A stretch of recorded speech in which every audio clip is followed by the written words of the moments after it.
Well, that's great. Learning that there's no music. Let's see. Hello, can anyone hear me? It wouldn't be a stream without technical issues. Okay. It's not picking up that you guys are talking though.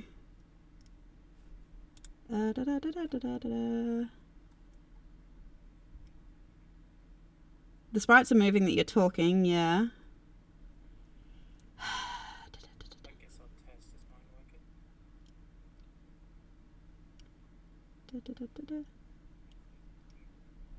Okay. Okay, so Zegent. Oh, that might be out of my headset though. Okay, let's see. Try that. Does that work for you guys now? Are you picking up? Have sound now. It just me? Can you hear everybody? Or just me, evil one?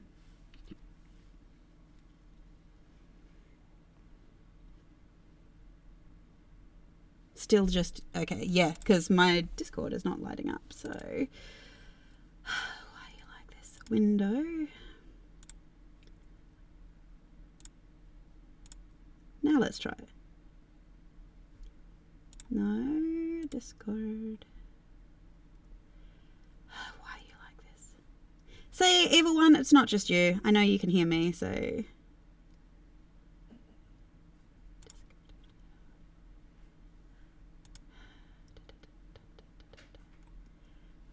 Why are you not at all picking it?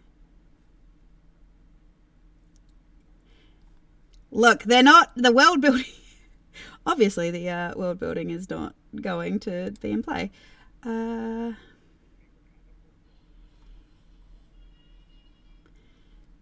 problem was there was no...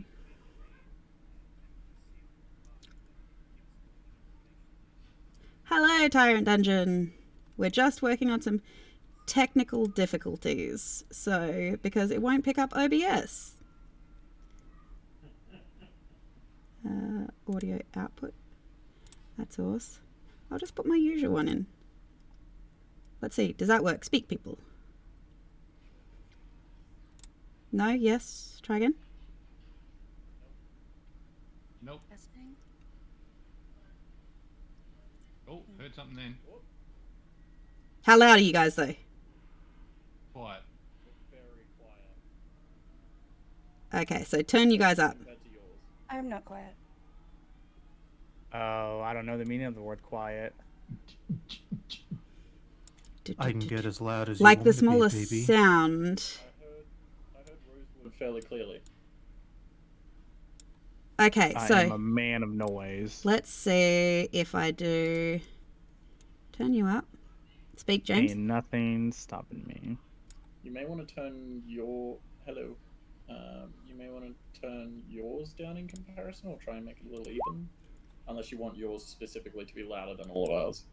Turn the music up. Oh, sounds like mine's coming through. Yeah. I need down a bit. How's this, everybody? This is going to affect all my... I hope this isn't going to affect... Comparison test. Comparison test. Woo! Hello. That was better. A bit. Okay, yeah, and see, now yours is a lot quieter than ours, but okay, bring myself Valkcore up. is also louder than all of us. And that's how it should be. Okay. A bit, not a mile. Oh, for God's sake. It's a good thing that this is the first stream. Woo! Yay! Ah! Nothing's working. Uh-oh. What's wrong? Here's When what do we I've been start to say. utilizing our echolocation? Well, I can't. Boomeadow is at the Boomeadow is at a good volume, so if we can get them to be at the same level, like get everyone else to be at the same level, then that'd be good. Let me see if it's. Let me see if I can turn it up in. Wait, haha. Let me see what if this works. Volume mixer. Discord's all the way up, so that's not helpful. I was listening out to the music, so when I was like, I heard your voice, I was like, wait, holy shit! Yeah, oh, fuck. no, the intro didn't work because I don't. Damn. All of the music, apparently, which I'm going to need because I have some music for the intro. Do you have it all set up? Like the intro stuff, do you have it as like monitor and output? No, that might be the problem there. Okay. So be aware, people, that you may just see the intro and we'll see what happens. I'll run wait. First, we'll just figure out people speaking. That might be a good idea. Yeah. Let's do this. Discord audio. Why? Like, I know you guys in Discord can hear me, but why are you not picking up the Discord? Like, it's not picking up. It's not.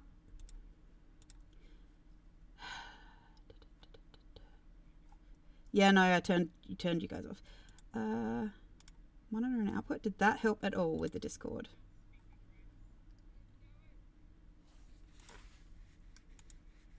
How's that? Are they louder now? Now we can't hear them at all. Jeepers. Problem is, how do I make you louder? This is the problem because I've got it turned up as loud as I can make you. Well, do you have like the Discord like? I can hear myself. Yeah, I'm not using the Discord one at all, so you can just adjust us in Discord itself and just go off ear, really. Okay, who are the chat? Who are the main culprits of being quiet? What? Culprits? No. Culprits? Couldn't be me. Check 1, 2. I could be louder. Did we go around and everybody say something? All of us scream, but like at different it seems times. Like everyone's sounds like they're roughly the same volume as Boomeadow now, so. Okay, cool. Sweet. Then that's what we'll stick with. I'm going to run the intro again and hopefully change the output because otherwise we're not going to hear any music and that's going to suck. So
Try. Love it. That's awesome, Percy Plays. We love having you here. It is the first session 1, yeah. So technical difficulties have been happening. It's fantastic. We love this for me. So yeah, I think everything is working now. I believe. Hello. So yes, this is a weekly stream that will be happening every Saturday. God, I almost said Thursday. Nope, every Saturday. And yeah, so you have managed to make it to session 1, in which everything is going to happen. See if we survive session 1.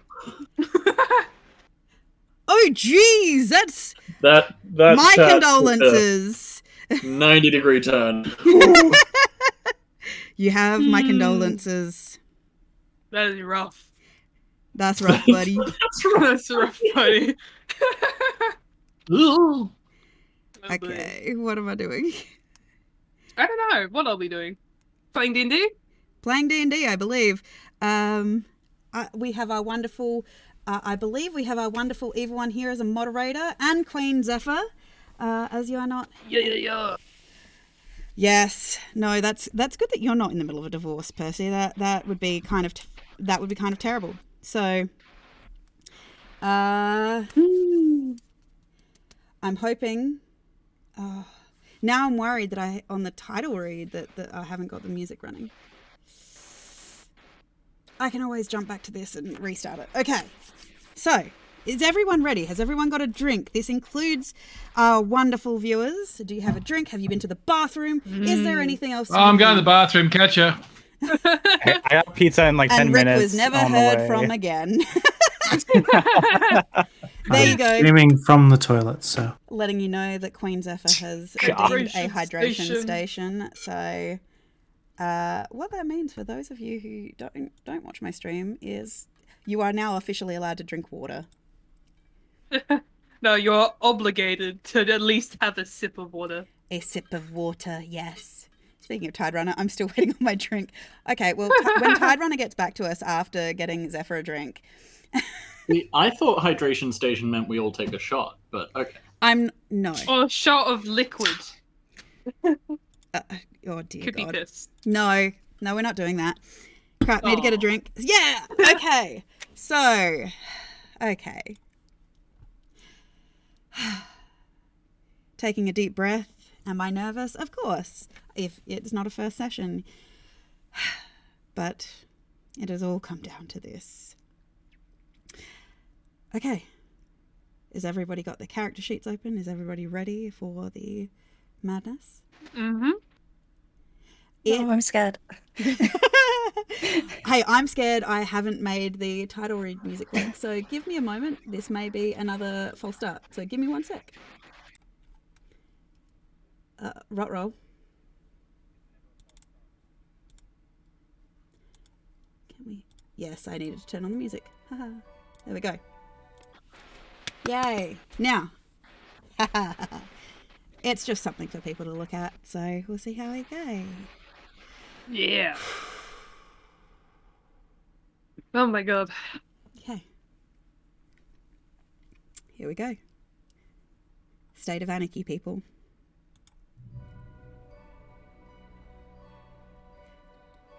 Off with Boo. I'm about to do a read. A read? Yes, so shh. A read. Okay.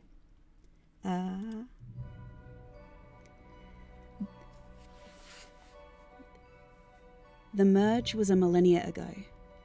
It was a cataclysm that rocked the very fabric of the universe, changing the landscapes to a new, twisted reality. The result of ancient pacts to release the once Titan king from his prison within the depths of Tartarus, brought forth by the machinations of men. Plans of desire and domination, all launched because of chaos.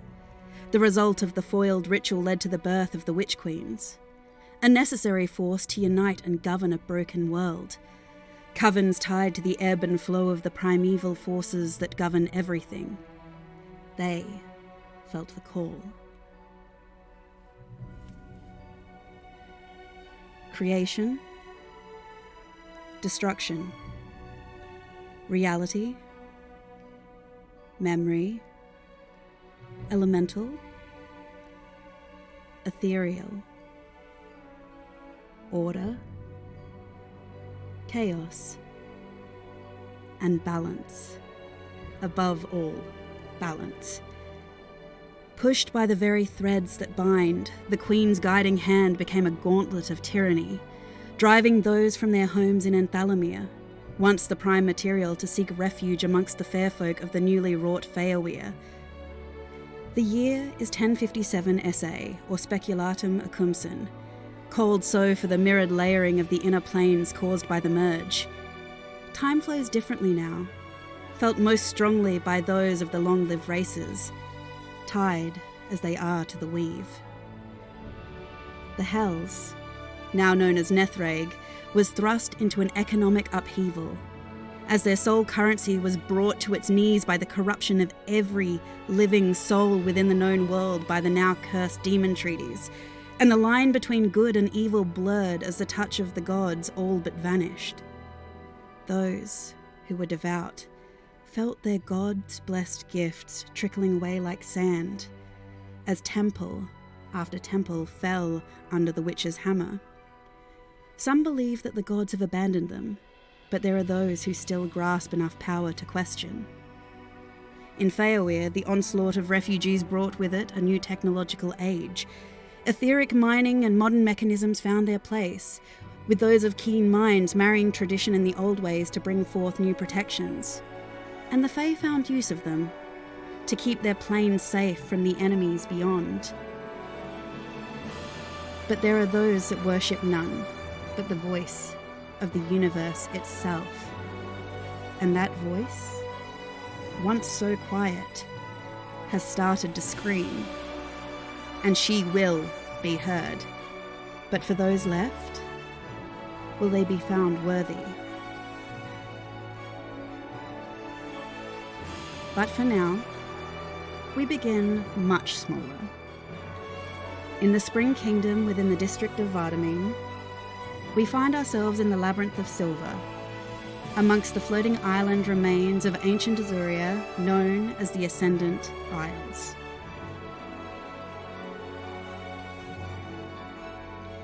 The capital of Loglan, a bustling hub of activity and education and growth, under the gentle guidance of Kani, the Soft Lady.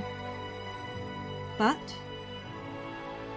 our story actually begins below this island, within the floating trade of the Azure Shoal markets, where our intrepid adventurers find themselves in need of transportation.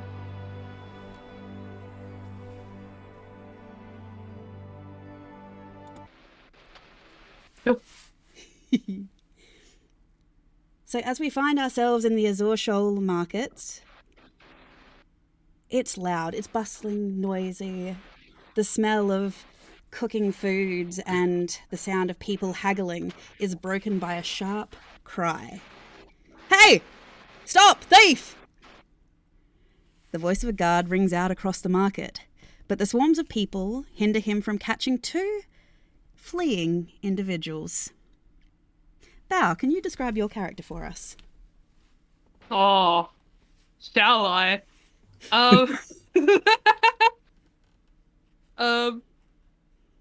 Dragging along, Breeze is a tabaxi sphinx cat. Hairless, a little paper little cone on his head, and in a light like a blue poncho, big blue eyes, dragging along Breeze through the crowd with a little laughter. Indeed, the tabaxi is pulling a woman along with him. May, what does Breeze look like? Okay, so being pulled along by the tabaxi is a woman, by youngish looking, by most standards mid-20s, but she has elvish ears, so it's hard to tell how old that might be. But she has pale skin that is slightly opalescent, shimmering with colours as it hits the light. She has violet eyes and long lilac hair. On top of her head are two horns curled back, and they're clear like glass with a rainbow shimmer to them. And she has a very confused look on her face as she's looking behind her and being pulled along, saying, why are we running again? What? It's all right. It's what the cool people do.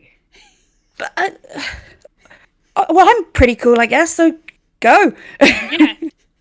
You gotta run. Gotta out chase him. Bao, you are pulling her towards the large boat because it seems to be on the verge of leaving. You can see that there is a long queue of people waiting kind of stuck behind what appears to be a large, kind of boulder-like monolith that seems to be blocking the gangplank up to the ferry. You can see people milling on the deck already. At the front of the ship in particular, you can see what appears to be a jaded-looking individual hanging over the edge of the corner, hanging over the edge of the ferry. Rick, you and Crisis are standing at the front of this ferry, and you can see these two individuals fleeing at pace towards the ferry with the cacophony of the cry of thief behind them. What does Rick look like for those watching at home? Rick's a 3-foot tall Rake, wearing a creamy trench coat, red tie, white shirt, black slacks, and black wingtip shoes, smoking a cigar.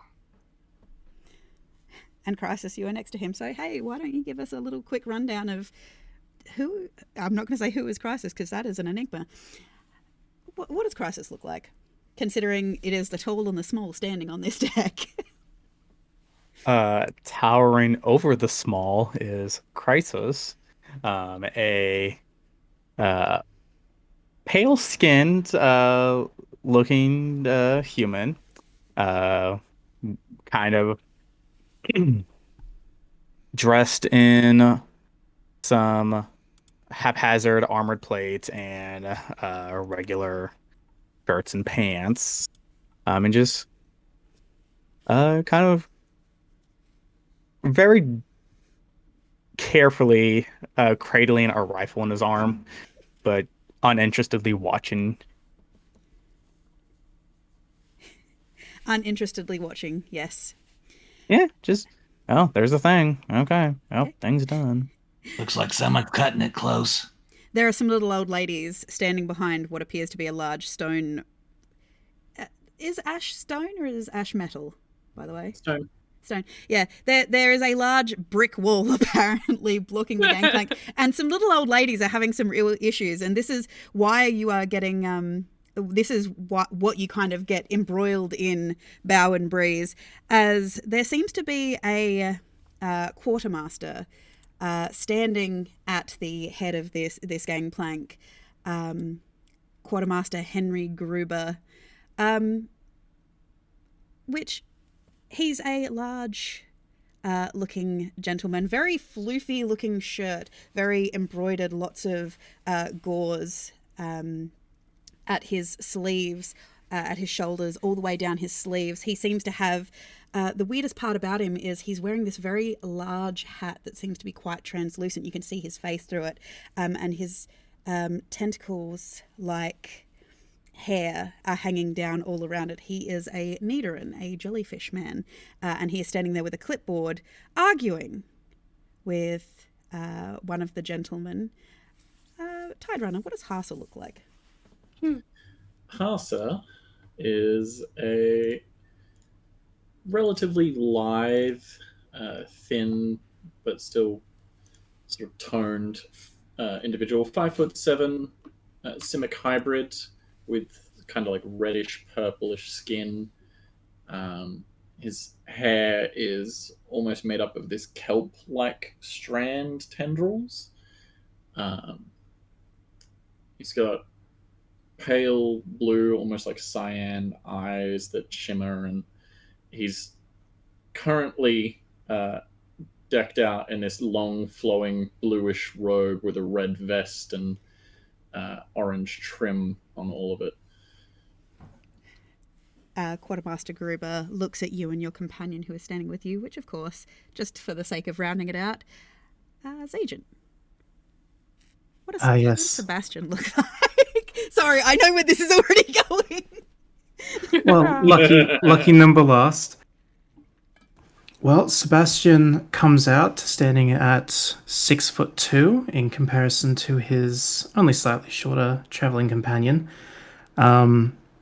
His body itself, much like Harsa's, is very well turned and athletic, coming up to a pretty average weight of 68 kilograms or 150 pounds if you're going off the American systems. Friend of the Clothing that beautiful body of his is simple traveling clothing in the form of a blue jacket, white tank top, nice cargo pants, and a beautiful pair of dark blue Crocs adorn his feet. Pristine. Yep. Having to drag your eyes away from this beautiful set of footwear towards his even more beautiful face, you see a man with very sharp features, with high cheekbones coming down to a sharp jawline, and his face lightly dusted with small brown freckles, and framing his entire face is a long, flowing head of bright red hair reaching almost all the way down to his shapely buttocks. Like any good anime protagonist. Absolutely.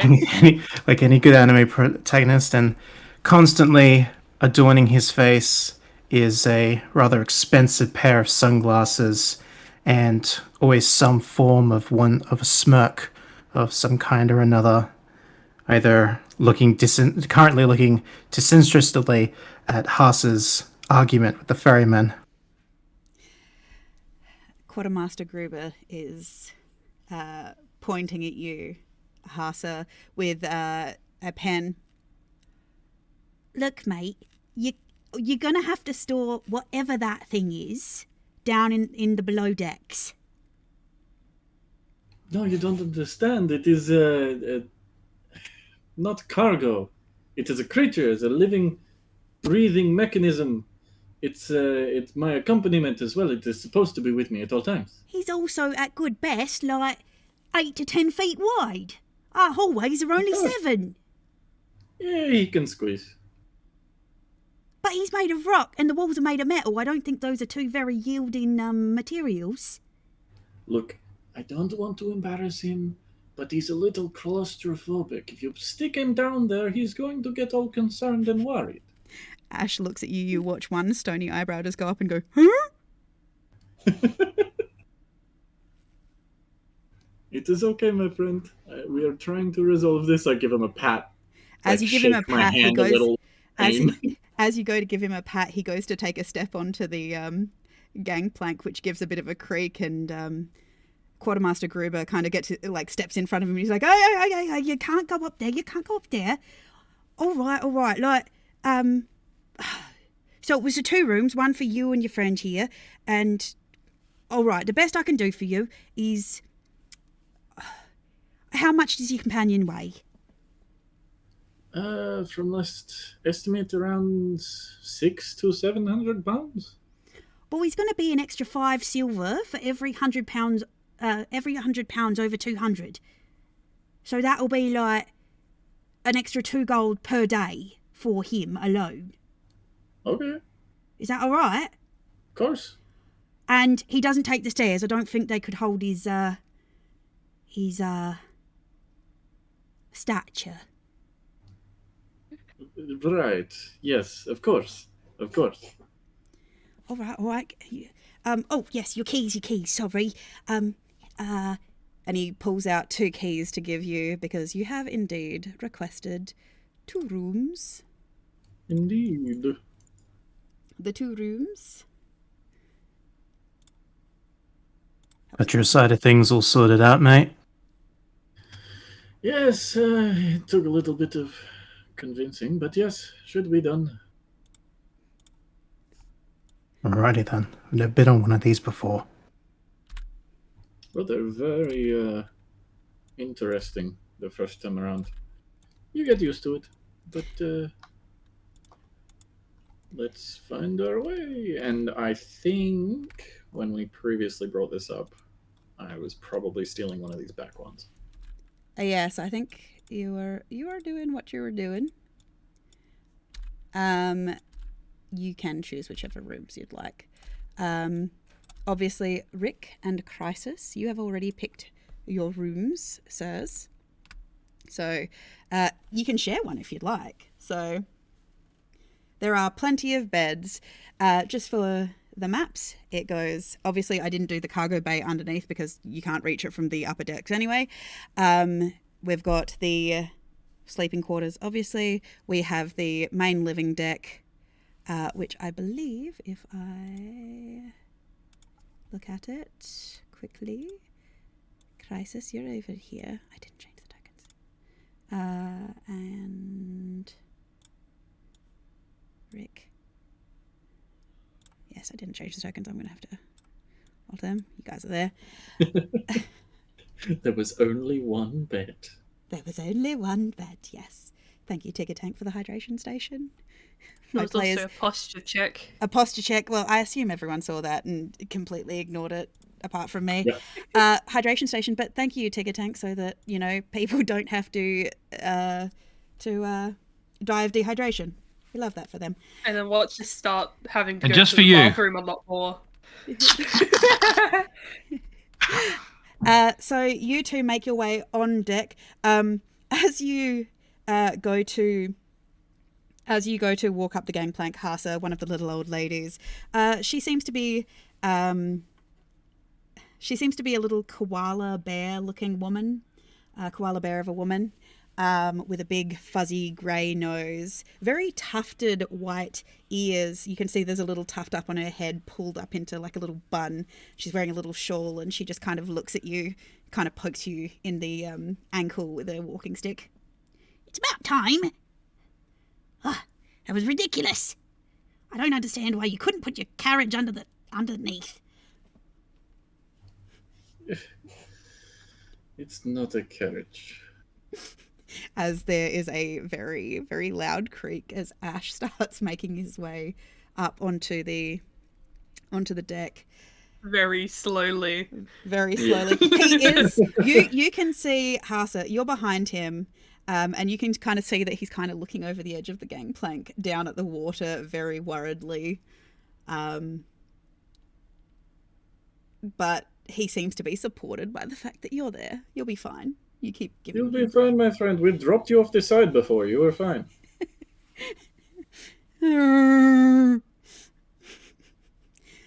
So, Quartermaster Gruber goes through all of the little old ladies. A mother with her young daughter, it's a tiefling woman, and her young daughter, who keeps looking back at Bao. With a little bit of a twinkle in her eyes. You just hear her breathing the word under her breath, but her mother's got like this death grip on her wrist of like, kitty. Huh? So under her breath that even we don't hear it. Oh God, really? Yeah. Kitty. And you can see that with her other little pudgy blue hand, she's like reaching for you. You can see her little fingertips like reaching for the bottom of your poncho, your fuzzy poncho.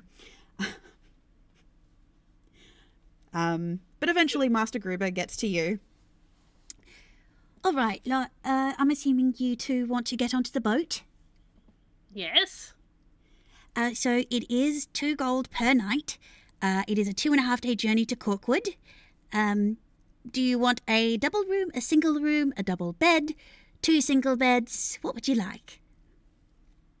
2.5 gold. Huh? 2.5 gold per night, but are there stops along the way to Corkwood?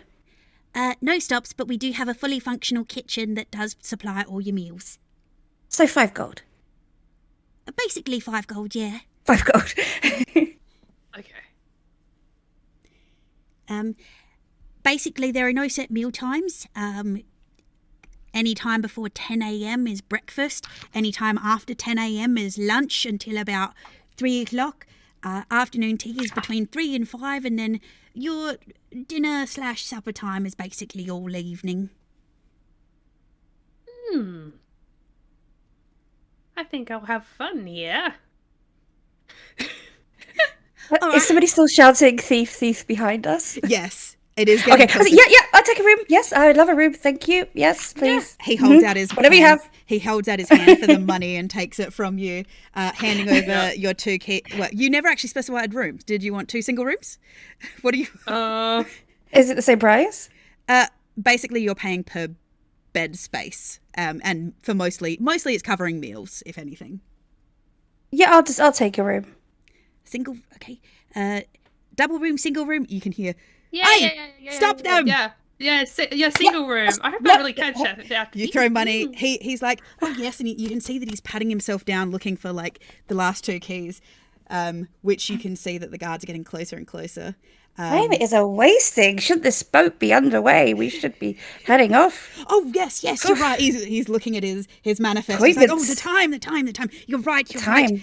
He quickly checks his smartwatch and hands over the keys. All right. Yes. Quick. All right, let's Thank go. you very much. Okay, bye. Instantly run out of sight. Not really running like a fast-paced walk. Like, as Quartermaster Gruber gets to the top of the gangplank, he presses a button, much to the annoyance and chagrin of the guards, who have just arrived at the deck. He seems to be, for you, Rick and Crisis. Quartermaster Gruber seems to be ignoring the guards, but it's almost like it's a very obvious snub that he doesn't want to allow them on board. And he pulls out a little whistle and blows the signal for basically the sailing master and the captain to basically that everybody is on board and the gangplank is up. Damn, it feels good to be a gangster. Val Wriggle just kind of gives a little wiggle of his fingers, like toodaloo. Rick will turn to Crisis. Rick will turn to Crisis and go, Someone's a stickler for a schedule. There's the sound of an edgy bass guitar somewhere. I mean, aren't you kind of a stickler for most things, Rick? Look, I have my quirks, I understand, but doesn't everyone? Oh, yeah. But yeah, I won't get into that. Sleeping dogs lie, that's what I say. I don't know. You know what? Never mind. There is a little ruffle of a breeze and the faint smell of sugared cotton candy that seems to drift off of this off this end of the off of Vardamine here, seeing as it is within the area of the sweet fields. If you were to open your mouth, Rick and Crisis, as you are on deck, and kind of just like catch the air with your mouth, you can actually almost taste the sugar crystals like dissolving cotton candy on your tongue a little bit. Ugh. All right, I'm going below deck because I'm going to get a cavity standing up here. Yeah. I don't know how much of that is just sweetling dandruff, let's be honest. So you make your way below deck as the boat starts to chug away.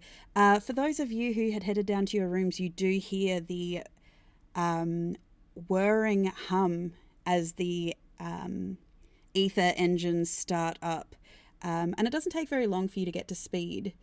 It will be a 2.5-day journey to Corkwood, roughly travelling at, what did we figure it out? It's about 30 knots per hour or 60 k's per hour because we are Australian here. I did figure it out in feet per second. I think it was like 198,000 feet per hour. Sorry. We had to figure that out. So, nah. Now, why Not that anybody's going to keep track. Oh, trust me, I needed to keep track. But yes, so for most of you, the first day passes relatively uneventfully. You settle into your various rooms, which if you would like, you can drag your tokens onto wherever you are on the map. Mm-hmm. The only area that you can't really go on to is that third map because that is the I would driving How station. How about I do? Well, actually, once we're underway, the first thing I do is, once I know that we're actually left the dock, I pop my head out and ask the first person I see, so where is this boat headed? You grab the first person that you see, which is, it seems to be one of the little old ladies in that little group. There was about 4 or 5 of them. There was the little koala bearkin woman, as well as a white ibis, aarakocra, a gnome, and various other things. So you do grab the little old gnomish lady. She's got quite gnarled, wrinkled skin, gnarled hands. She's got a little bit of a shake to them. They're like an arthritic shake. And her eyes are like a really, really dark green. But she has this shock of almost white and cotton candy like hair. And you kind of like stop her and she goes, "Oh, I'm sorry, dearie. What did you say?" Well, this boat ride was a little unexpected. Where exactly are we going?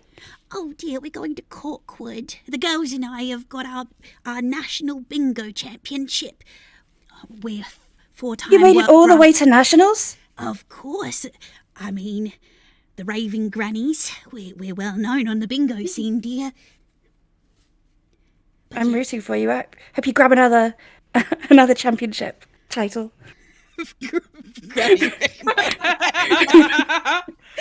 Oh, yes. Well, maybe if you'd like, we do also play cribbage and mahjong every now and then. We also play paisho.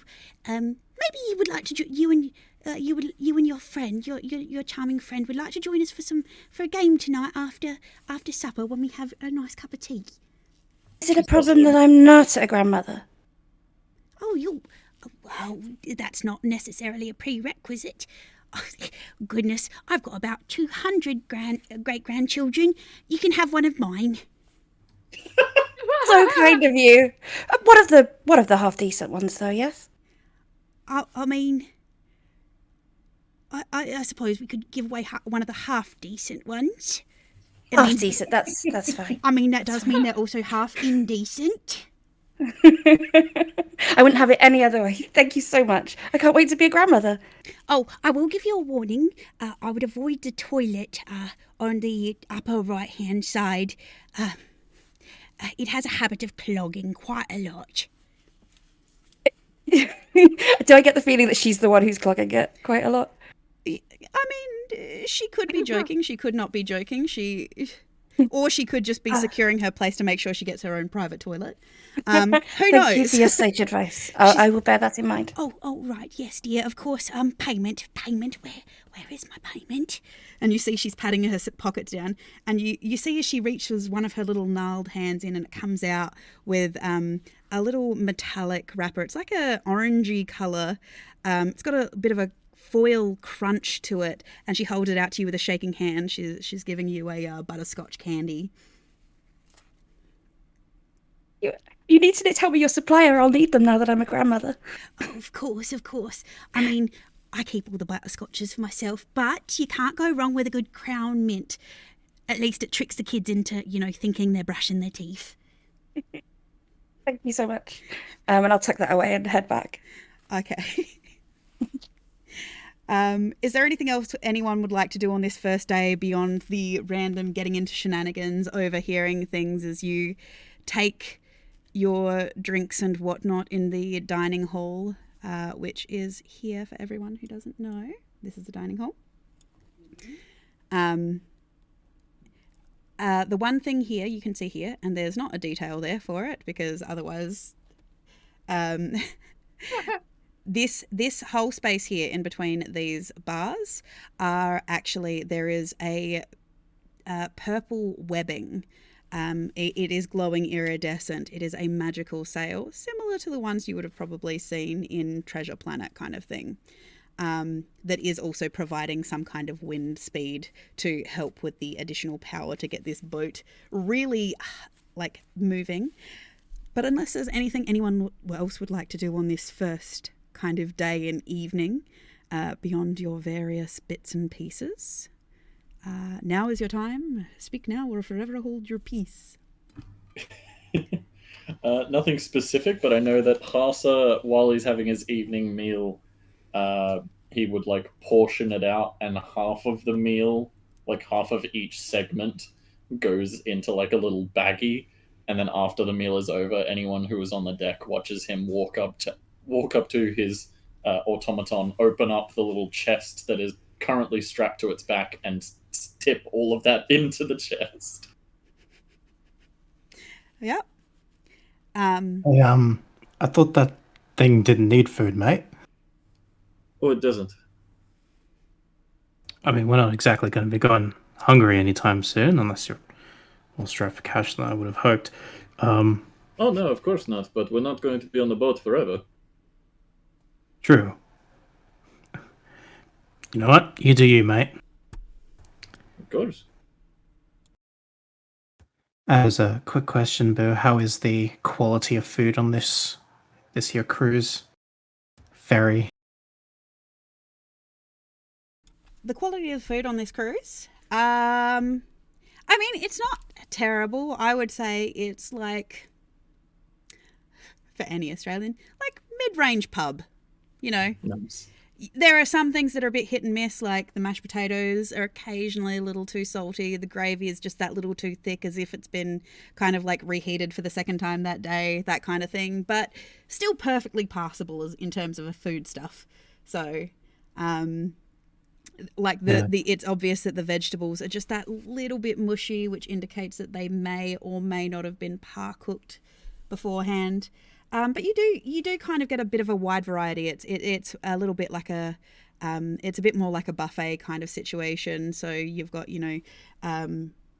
just to make a really Australian reference, like chicken palmies. It's very much Aussie pub food, like pies, fish and chips. So definitely not the kind of food you want to save for later, mate. It's just now moist in your backpack. Pockets full of mash. It could potentially happen. Well, I think we're going to get a early night. Not that this wasn't great. We're not sharing a room, are we, mate? I don't think I could spend another night with you hammering away or whatever. No, of course not. All right. Catch you in the morning. Ash just goes and squats in a corner somewhere on the deck because the doorways are a little narrow for him. Yeah, exactly. So for those of you who come back onto the deck every now and then, like you, Rick, because I believe you do have a cigar, you just see this stone giant of a creature, automaton creature, just squatting in the corner. When you say that, I like to think that he's literally doing squats. No, he is squatting. His butt's not on the floor, and he's got his little hands on his knees, just like looking as boulder-like as possible. Gargoyle mold. Rick will just slowly walk over and study. Half an hour needs to go. He didn't actually go to dinner. He said he went to dinner, but he didn't eat. And he goes, as you would grab some of the kitchen staff, you can ask for various alcoholic beverages as well as standard beverages. I am aware that this character is not a... He'd like to top up on his flask, yeah. Yeah, top on his flask. He's not a, a milk and stiff cheese consumer. Stiff cheese. No, not this one. A stiff milk, that's what it is. Yeah. Stiff milk. That is what our Tuesday game has come to refer to as cheese for our tabaxi, by the way. Stiff milk. Oh my god. Stiff milk. Yep, stiff milk. However, there are several references within this game, by the way, to that, so it's good. So, yes, I believe you said, Rick, that you were walking over to this strange... Just casually making my way, sort of, not directly walking towards, but just sort of casually sussing out what's happening. You watch as a young gentleman comes out, purplish, the orange. You watch as he opens a strange pack on this creature's back and tips in some baggies of food. Stranger, fuel supply you got there for your companion? Not at all. That is storage. Oh, it's not eating it, you're just storing the food. Yeah, leftovers. Does it have some sort of cooling system? He runs pretty cool as is. And I kind of like tap some of the... Ash himself is quite primarily stone, but you can see there are little gaps and cracks between the rocks that almost hum and glow. And you can see some form of alchemical artifice in between. My brain literally heard that he's primarily stoned. Oh yeah, he's just blazed out of his mind. Yeah. That would explain the red eyes. Yeah.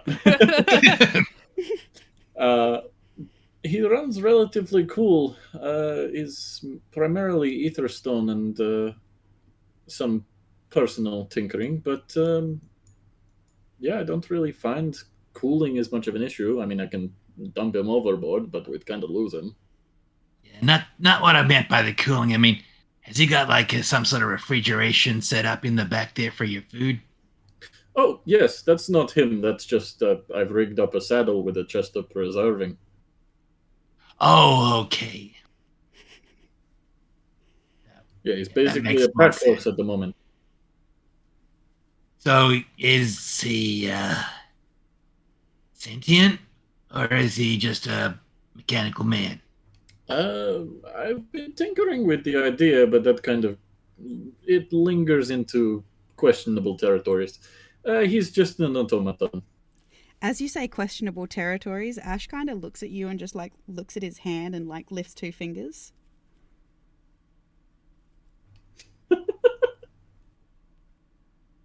Isis is like a few feet away, just kind of listening in on this. It has a limited intelligence. It can do basic commands and such, but it doesn't really think for itself. You watch as he lowers a finger and looks at it like he thought you were asking him a question about numbers, and he's like 2, and then he's like, is it 1? Is it 2? And he's just kind of... just hold up a thumbs up. Yeah, no, I've met a few people like that myself. Yeah, you would be surprised how many rather there are. You are a alchemist yourself, or? Nah, just your passing interest. Yeah. And I'm heading to Corkwood. Is that where your destination is too? At the moment, yes. It's a stop on the way. Yes. Business or pleasure? A bit of both, to be honest. That's your final stop, or you're heading on further?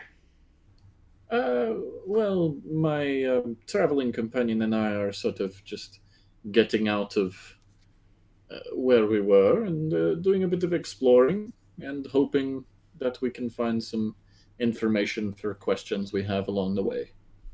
I'm sort of doing the same myself.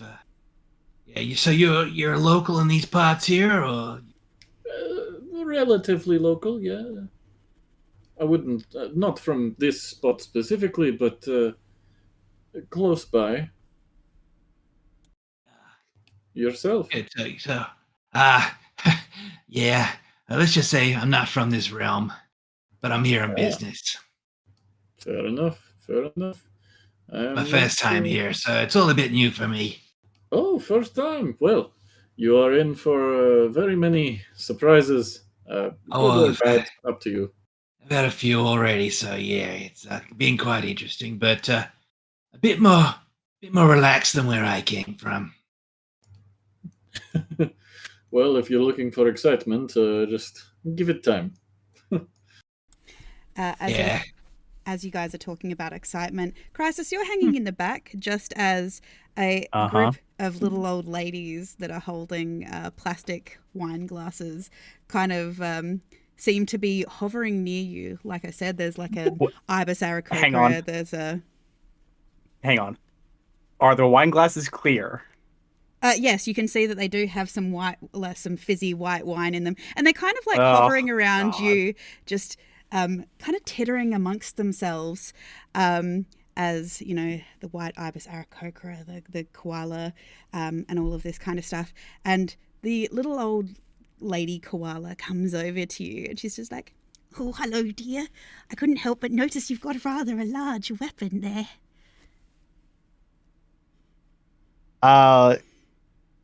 Yeah. Hi. Yeah. Weapon, huh? I'm sure someone of your stature knows how to handle a weapon like that. I've been using the Mark 53 for a while, so yes, I'm aware of how to handle it. Oh, personally, I prefer the Black Cat 64. Really? Oh my god! I would love to get a black cat, but I gotta live on a budget these days. I know. I personally like how small they are, conceal and carry and all that, and but they can be a little volatile. Well, I like to think that's part of the fun of it. If it kind of shows off of the proper care you put into it, the care it puts into you. You hear the white ibis from behind her. Oh, I'm sure you put a lot of good care into it, dear, polishing the barrel. I indeed have. Thank you. It's got a particular shine today. I haven't had a chance to use it recently, but the next time I do use it, I think it's gonna fire away in a way I haven't seen before.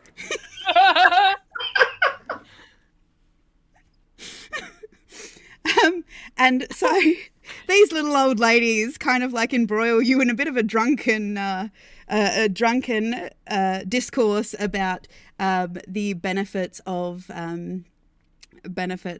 various gun technique and things like this, with various innuendos thrown in with an r/whoosh sound every now and then. I don't notice a single innuendo, and I keep on chatting the way I have been. Breeze, you are standing on deck watching as these little old ladies are flattering this very, very tall gentleman who seems absolutely oblivious to their shenanigans. It would seem that no matter where you go, little old ladies just like accidental granny harem. This is accidental granny harem. Breeze, it would seem to you that no matter where you go, grandmothers in every culture just seem to be little chaos gremlins. These ones more so.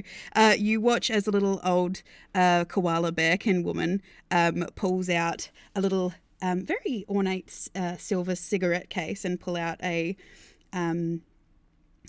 cigarette that seems to be rolled into white paper. As she opens it, though, you get this strong sense of menthol and eucalyptus off of it. And you watch as she lights up and starts to get slightly blazed on this eucalyptus. This eucalyptus. Oh, no, grandma. She is a koala. For those who don't know, just as a little side note, koalas in Australia, the actual creatures, do spend quite a lot of their time stoned on eucalyptus oil. So, fact. But yes, Breeze, it would seem that grannies no matter where you go. But these seem to be fun grannies, at least. Yeah, and because she's a little bit blazed, that means she'll be off her game when we play games later. So it's just like, yes. Think of ways to hustle the Hustle the granny. You'd be surprised. It's actually her superpower. Oh, damn. And yes, Percy plays. Koalas, it doesn't nourish them very much, but the problem with eucalyptus as well is they're very picky. They will literally starve themselves to death trying to find the perfect eucalyptus tree. So... And they also sleep for 20 hours a day, right? Or 22 hours a day, isn't crazy? Yeah, it's because eucalyptus isn't particularly energy filled. So, but yeah, so Blaze, you're enjoying this actually. It's quiet. None of the people on this ship seem to bother you too much. Every now and then you do catch sight out of the corner of your eye of the little blue tiefling girl. She probably looks about 3 or 4. You do kind of notice that her mother is kind of vaguely hovering in the area wherever she is, like she's eating dinner and stuff like this. But the little blue tiefling girl seems to be kind of watching you. And as the hours have gone on, she's kind of like crept closer and closer to you. And you just, at this time, you kind of catch sight of her out of these double doors, just peeking around at you with really, really big sapphire blue eyes that are quite wide. She's just kind of looking at you. And when she sees you, like, look at her, she's like, and, like, ducks behind. But you can see the, like, the corner, the edge of her, like, little gingham dress is just kind of poking around the edge. Who is she looking at? Me? Yeah, she's looking at you. Me? Yes. Oh, okay. He said somebody else. I was like, yeah, oh, okay. Nope, she has been watching you since she's noticed you on the ship. Okay. So I will edge a little bit closer. When she kind of sees you, she, like, has another peek. And she kind of, like, ducks back again before she kind of just, like, comes around the corner a little bit. I feel like I'm being followed. I feel like there's somebody sneaky around here, peeping. Me? Perhaps it's all my imagination. You? Where did you come from? I came from, I came from Loglin. From London? Yeah. Oh. What's your name? Chan. That again? Charm is her name. Charm. Okay. Charming name for a charming young woman. And I had her the butterscotch that I was given earlier. You know, your dress is really pretty. You, I do a twirl. Are you a princess? No, I'm not a princess. Are you? My daddy says that I am. But Baskin doesn't think so. He says I'm a little monster. Baskin's my brother. Oh. That's what brothers are like. Siblings. Ugh. You look like a princess to me. Thank you. My mummy made my dress. It's beautiful. Are we best friends now? We are best friends now. Can I tell you a secret? Yes, please. 'Cause best friends tell secrets, right? Mm-hmm. Wow. I mean, there was, I saw something really, really cool at the docks as we were waiting. I'm like crouching down sort of on my knees, just listening in. What was it? That purple man over there, he dove into the water and then he didn't come up for like ever and ever. I think he's a mermaid. Ooh. Oh my god. I think he might be a mermaid too. But is he okay being on the boat? Doesn't he need to go back into the water every so often? That's why I'm waiting and watching. I have to set a trap, 'cause I don't want him to die. Like my goldfish Rory. Oh no, what happened to Rory? You didn't take him to bed with you, did you? No, he jumped out of his bowl and then he got eaten by Oscar. And who's Oscar? Your cat? Or not another one of your brothers, is it? Yeah, it was my brother. Oh,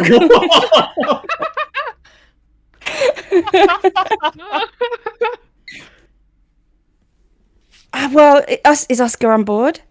No, Because they we stayed should- behind with Dad. Okay, so he's safe from Oscar at least. Mm-hmm. Okay, well, I'll sit with you and we can both guard him. That's a good idea. It's probably a good thing Oscar isn't here. Mum said we weren't allowed to get any more fish, 'cause that was like, Rory was like the 6th fish that Oscar ate.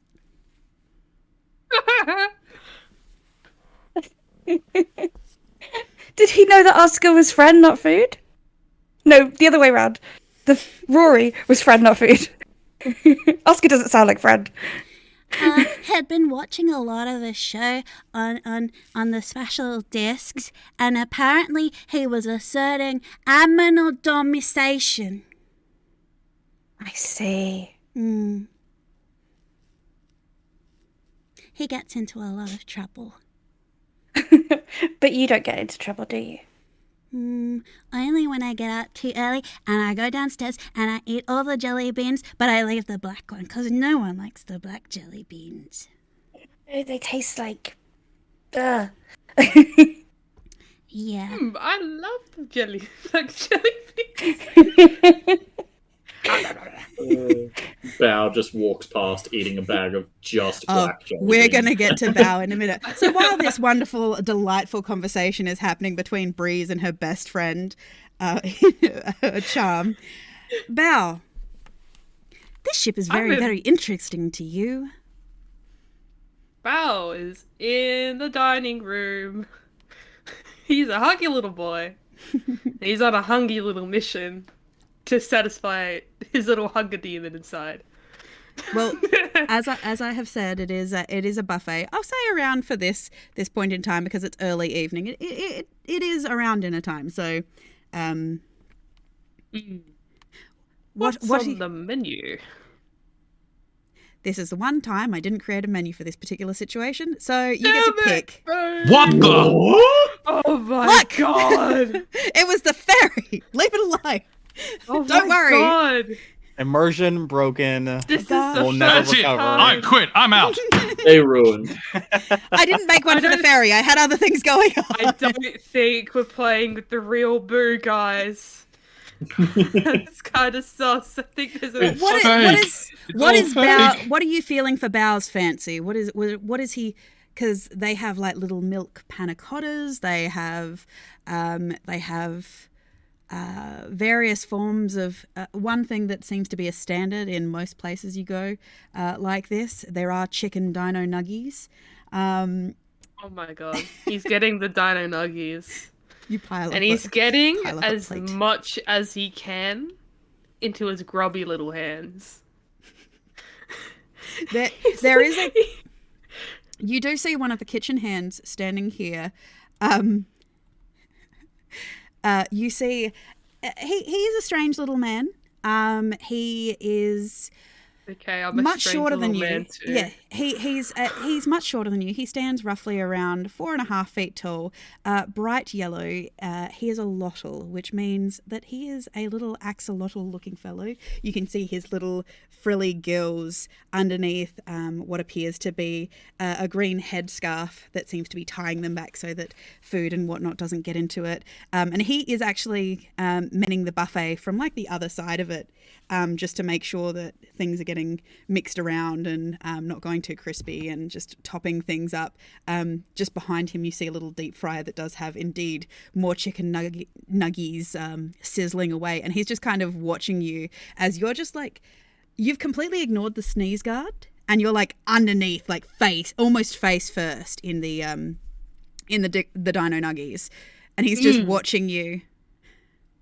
Val is just like grabbing fistfuls and just scoffing it down. he's going ham. He's going to town, and he's not gonna stop. I'm sorry, you alright? I actually really like this.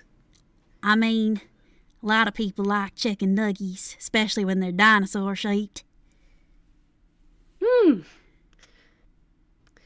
I've actually, oh my god, I've actually heard that the like this is chicken, right? Or is this dinosaur? I mean, it depends who you ask.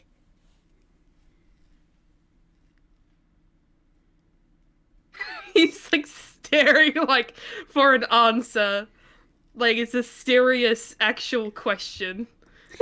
Well, it depends.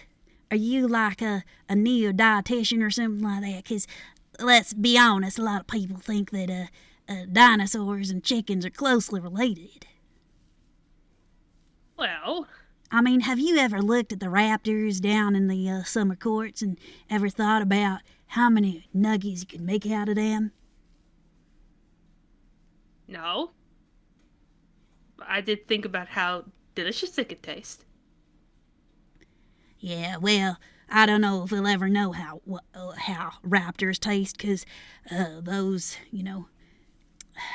there's been lots of riots around the Hydra farms. Hydra? Yeah. Apparently it's not ethical keeping creatures locked up and just cutting off body parts that regenerate.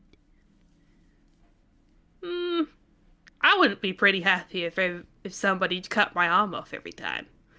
I mean, does your arm grow back? I've never tried. Well, that's the thing. It's not just one arm, too. I mean, you could, if you were a Hydra and you cut off one of your limbs, two would grow back.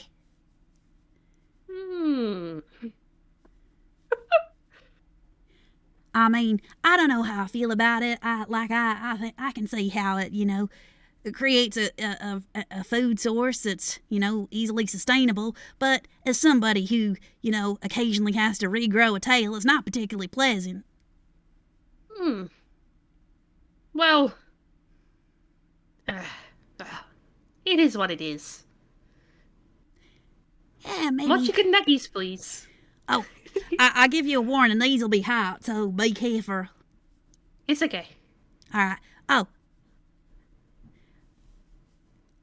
You see him considering for a second. He's like, no. As he's like looking at the chopping board with the knife there, and he's like,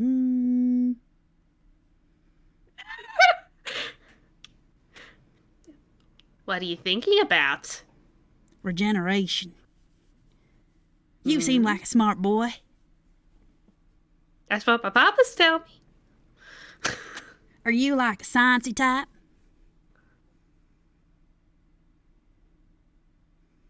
Maybe. All right. Look, we do this trip every few days, and I kind of need a break. So, in theory, if I were to lose a limb, they'd have to let me take a day off, right? Oh, no. Right. And because you're like a smart sciencey type, you can figure out the whole regeneration thing to, do something with it, right? Oh, no. Right. All right, it's settled then. and you watch as he pulls his tail up onto the chopping board and just goes boom. Oh. God. And he holds out this still wriggling tail to you. Can I eat that? I mean, if you want to, but, you know, it has regenerative cells and stuff in it. I mean, we're not like starfish and stuff like that. Like, it's not gonna grow a whole new lobble or anything. But it's... You promise? Consider it a gift from me to you as long as you keep it hidden so they can't turn around and say I did this on purpose. Okay. All right. He hands you over his tail. It's a bit squishy. It's okay. He'll tuck his shirt into his pants and kind of slip it under his poncho and into his shirt so it's just out of sight. Okay. That's a snack for later. And he tips up the basket of you watch as he stops for a minute, grabs the chicken nuggies that had been draining over the deep fryer, pours them into the bain-marie for you, and then you watch Bao as he drops to the floor and starts writhing around. Oh, my tail! Oh no, it's fallen off. It's just inconspicuous. You watch as a large turtle comes out in a floppy hat and a white sash. Dot, what have you done now? Bao's just strolling away. You watch as the turtle looks at you and points a very heavy cast iron pot at you. You there! What happened? Huh? I don't know. Well, you I were was too standing busy right eating there, chicken so... nuggies. Chicken nuggies. It's always the chicken nuggies with you. He's looking at the Lottle rolling around on the floor. Oh, please help. I'm in such pain, Chef. I think I'm going to need to take some time off.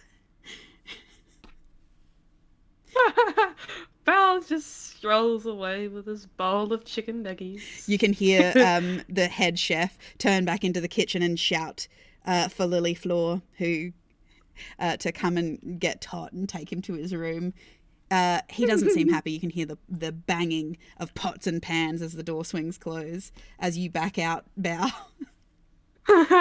It's none of his business as long as he has his chicky nuggies. So you join everybody else. Yup. He's not going to do a damn thing to help this man who just chopped his own tail off. You all hear the screaming of No, agony. Oh, yeah. He'll be an accomplice. Yeah, and That's all Bow's I do. backing out, tail first, arms full of chicken nuggies. You can see Breeze as he's backing out. You can hear this screaming, and Bow just has all these like little dark oil spots on his poncho as he's just slowly munching away on a T-Rex shaped nuggie. What did you do? How many crimes have you committed today? Well, depends who you ask, really. Oh gosh, I'm gonna run in and see if I can help somebody. As you run in, Breeze, you see a very, very tall wooden man. He's easily like 7 feet tall. He's got this very elongated bark-like mask of a face. It's got quite a pronounced jaw, and where you would assume that the underbite of teeth are, there's like some little patches of moss growing up that would be teeth, and he's got like vines over these branch-like antlers. You would know, being from Fairweir, that this is a grove tender, which is, for those who don't know, because obviously custom race, very kind of like a combination between a treant slash grandiflorosa, which is essentially what Groot is. So kind of like this creature that is just in one hand picking up this writhing yellow axolotl in their little chef gear just by the back of his shirt. You okay? What's happening?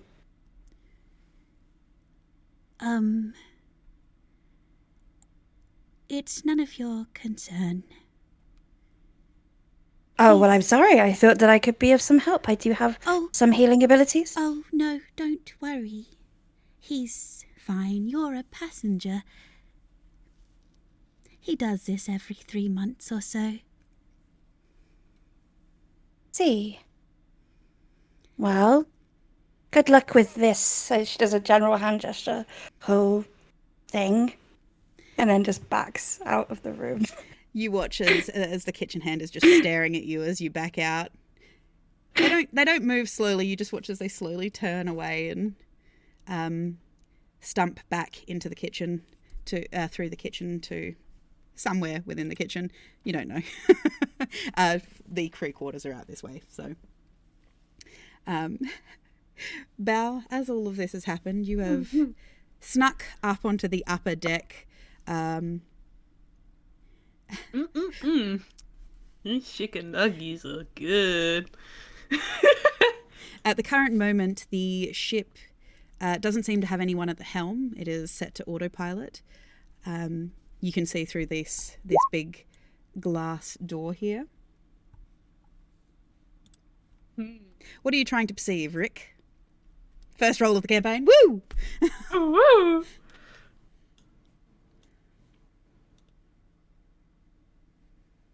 Really? What are you trying to see? What are you trying to perceive, Rick?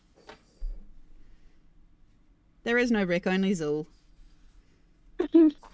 No, Rick. Valkcore. Cool. Yes. Oh, there we go. Rick's hearing the screams, having a quick look around to see if he can notice anything. Yeah. Just actually roll me a stealth, Bow. Stealth? Yes. Wait, would that be with disadvantage with the tail hanging out of their pocket? No, because they tucked that into their pants. It's all good. Okay. I tucked my shirt in, then I put it in my shirt. Oh, so the yellow it's tail all- is kind of flapping out the top? Trying to think of a good way to say that. My poncho is covering it. Oh, yeah, you pulled your poncho back down over it. Okay, cool. That's what I was asking. Yeah. So, yeah, no. Just a normal I was stealth. gonna say, how inconspicuous are we being with this? I'm not going to have it obviously hanging out. Okay, so stealth. Yep.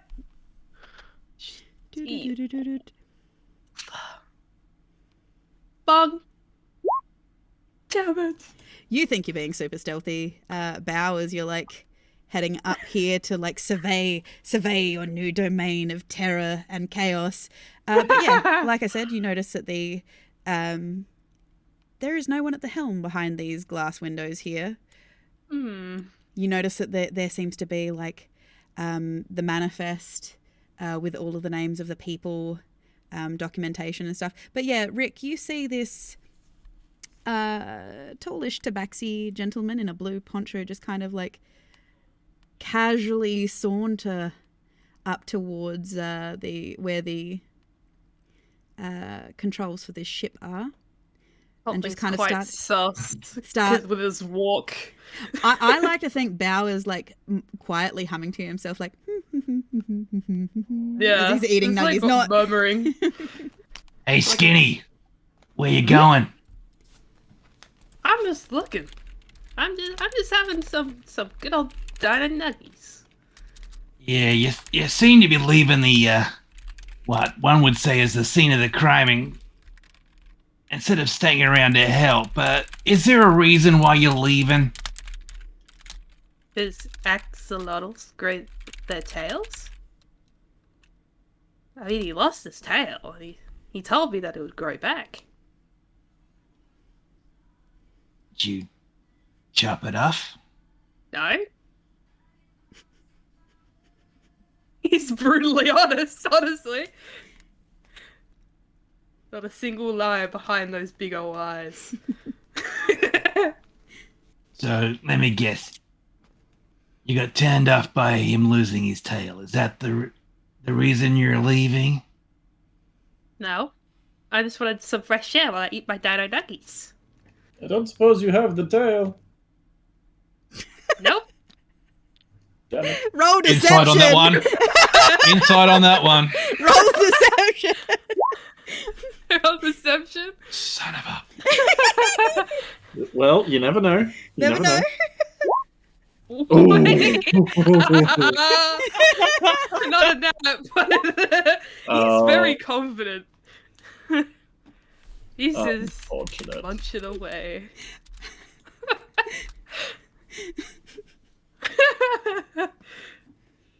Oh god. I just noticed Woolly's statement there. Hi, Wooly. Don't know who you are, but hi. I thought about playing Dungeons and Dragons, but I had an unforgiving schedule of being sexually appealing that wouldn't allow it. Maybe next time. Whoa. What do you think I'm doing right now? I got all the grannies all over me right now. I can multitask. For both Rick and Harsa, no, this big, blue-eyed young man of a tabaxi seems to be telling the truth. He seems so innocent. As he Fair munches enough. away on a nuggie. Yeah. I just want my dino nuggies. Yeah, fair enough. Also goes back to his tinkering. Enjoy your evening. Thank you. You too. Do. Something sus about that one. I didn't even know he was running away from a crime before. We love D&D. I'm just imagining like Okay. a tail. I got an just falling engagement out of D&D, thank you very much, so... So, the rest of you seclude into the rest of your evening as the little grannies disappear back into the dining hall to start their game of pie show. Breeze, they are ruthless. Absolutely ruthless. Yep, called it. They're fucking hustlers. Are they betting real gold on this? Oh, no, they are very much betting chocolate coins. Oh, okay, good. Okay. I would have gone with the grannies just so I can watch them, and I would have started effectively calling them different variations of granny, like, oh, hey, G-Ma, or yeah, Gran, or some variation along there for each one. Yeah. For anyone who has seen this interaction, would assume that this gentleman seems reasonably friendly or high. Why not both? Why not both? But yes, you all spend your evenings finding your demons of choice for the evening, I guess. I do have one thing that I forgot to do when I got on the boat. Who's the quartermaster guy that we met when we got on? Yes, the quartermaster is Quartermaster Henry Gruber. May I just speak with him for one moment? Yeah, certainly. Okay. You go seek him out after Being trounced by grannies? After you being trounced by grannies, you put in a good fight. And it's not Hans Gruber. No, I didn't think of that. It's Henry Gruber. But Quartermaster Gruber is up on the ship terminology. The front bit. The bit near the cat ears. It's not like we don't talk about it in the steering wheel. It's not like we don't talk about it in the Star Wars game all the time. The bridge, the helm, that's the one. He's up there, and you kind of walk upstairs. Breeze, give a bit of a knock on the door. He lets you. He kind of opens a little window in the door. Yes, can I help you? Ever so sorry to bother you. Your boat, and then she realizes that a ferry. It runs quite often between there and Corkwood. Yes, we travel roughly. We run in conjunction with the one coming from Corkwood, so roughly we travel to and from Loglin every 3 days, roughly. If you needed a faster mode of transportation, I would have recommended airship or even teleportation circle. Oh, no, I didn't need faster. I was just wondering, was one of your past passengers perhaps...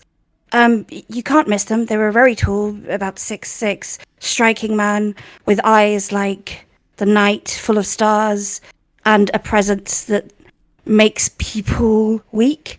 Did you happen to have a man like that as a passenger? Oh, I think I would have remembered if I saw a gentleman like that. Mm-hmm. Oh, it's been quite a while. Did this gentleman have a name? I might be able to look through the manifests. It's crap. I'm supposed to know this, they say. I should have given him a name. Yes, and I tell the name. That I say we will the name. discuss it another time. Yes, and I say the name. Was he perhaps a passenger on? But if there's two going both ways, could he have been on the other ferry? He definitely could have been on the other ferry, but that would have been coming from Corkwood. However, I think I would have known if... Insert name here, famous bard, was on ship. On board the ship. I'm leaving it open so that you can Okay. name him later. So the one that he's goes... basically a very famous bard, basically. So the one that goes from Corkwood doesn't go back to Corkwood? Willie, it's not No, an it just octopus. sails He's to- essentially a Nidoran is essentially a jellyfish creature, a jellyfish-like creature. Sorry, what was the question again? So the one that goes, because you said that one always comes from Corkwood, so it never goes back? Yeah, How? they swap. They basically swap. Okay. They sail to So he could have been on the other Corkwood, boat. then teleport back. Yeah. Okay. I said, oh, well, if perhaps you speak... What if you hear any rumours? Oh, of course, of course. If you like, I can check the manifests. Do you have a date he would have travelled, or... like I said, I would have remembered, but I can always check. Sometimes you know these famous people, they do like travelling under their aliases. Yes, he has several. That's why I was so confused a moment ago about his name. I was like, oh, which alias? Oh. Well, sometime in the last 2 weeks. Oh no, I can definitely say he wasn't, at least on this. But I can get on the two-way and ask if the Yes, other please. That would be wonderful. Thank you so much. Oh, certainly. Give me a moment. And he closes up the window, and goes over to the two-way. You see them make a call. And after a few minutes, they come back. Oh, I'm sorry, miss. It appears he didn't take the ferry, although he might have taken a different mode of transport. Okay. Her face sort of fades for a second before she brightens back up and says, well, you've been so helpful. And your ferry is magnificent. I've never seen one like it. I doubt I ever will again. Oh, Incomparable. Thank you, darling. I've seen lots of ferries, though, so although that's neither here nor there. Well, good evening. I should, I've lost a lot of chocolate coins tonight, and I should probably be heading to bed. Oh, yes. I should have warned you about the grannies. They are quite the ladies. Very, very talented at what they do. National champions, you know. Oh, yes. They're like 6-time national champions. Mm-hmm. Although we're going to overlook the year that apparently there might have been a doping scandal. Gladys likes to get eucalyptus in whatever she can and then claims that it was just her herbal remedies for her arthritis. And that makes you better at games? Oh, apparently. Oh, she's a bit of a card shark, that Gladys. I'll keep my eye on her.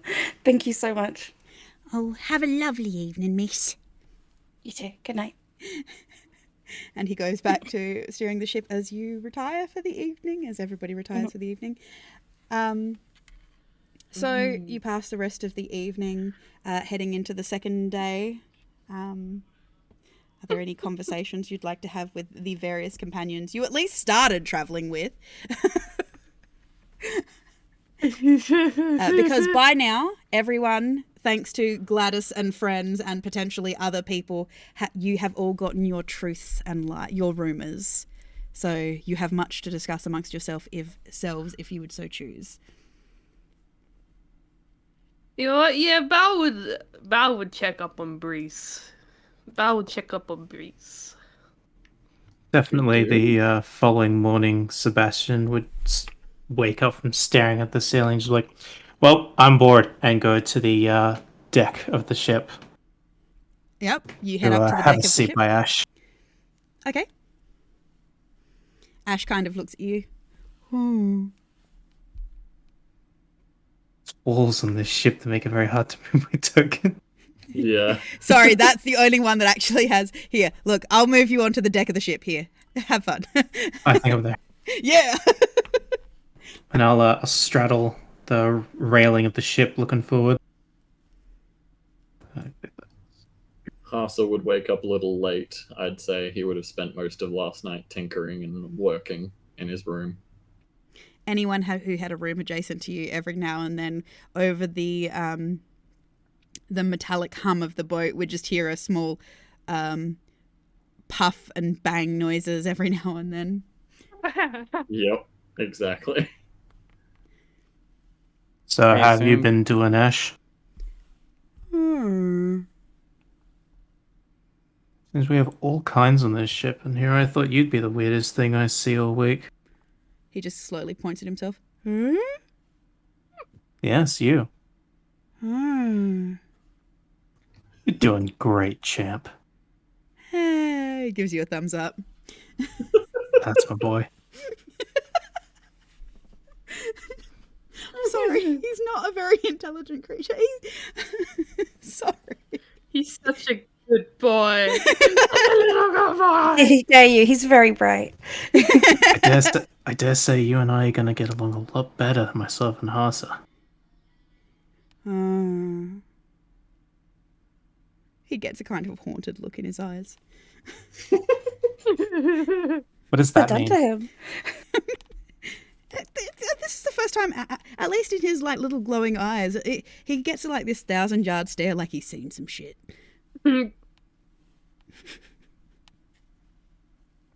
Yeah, me too, mate.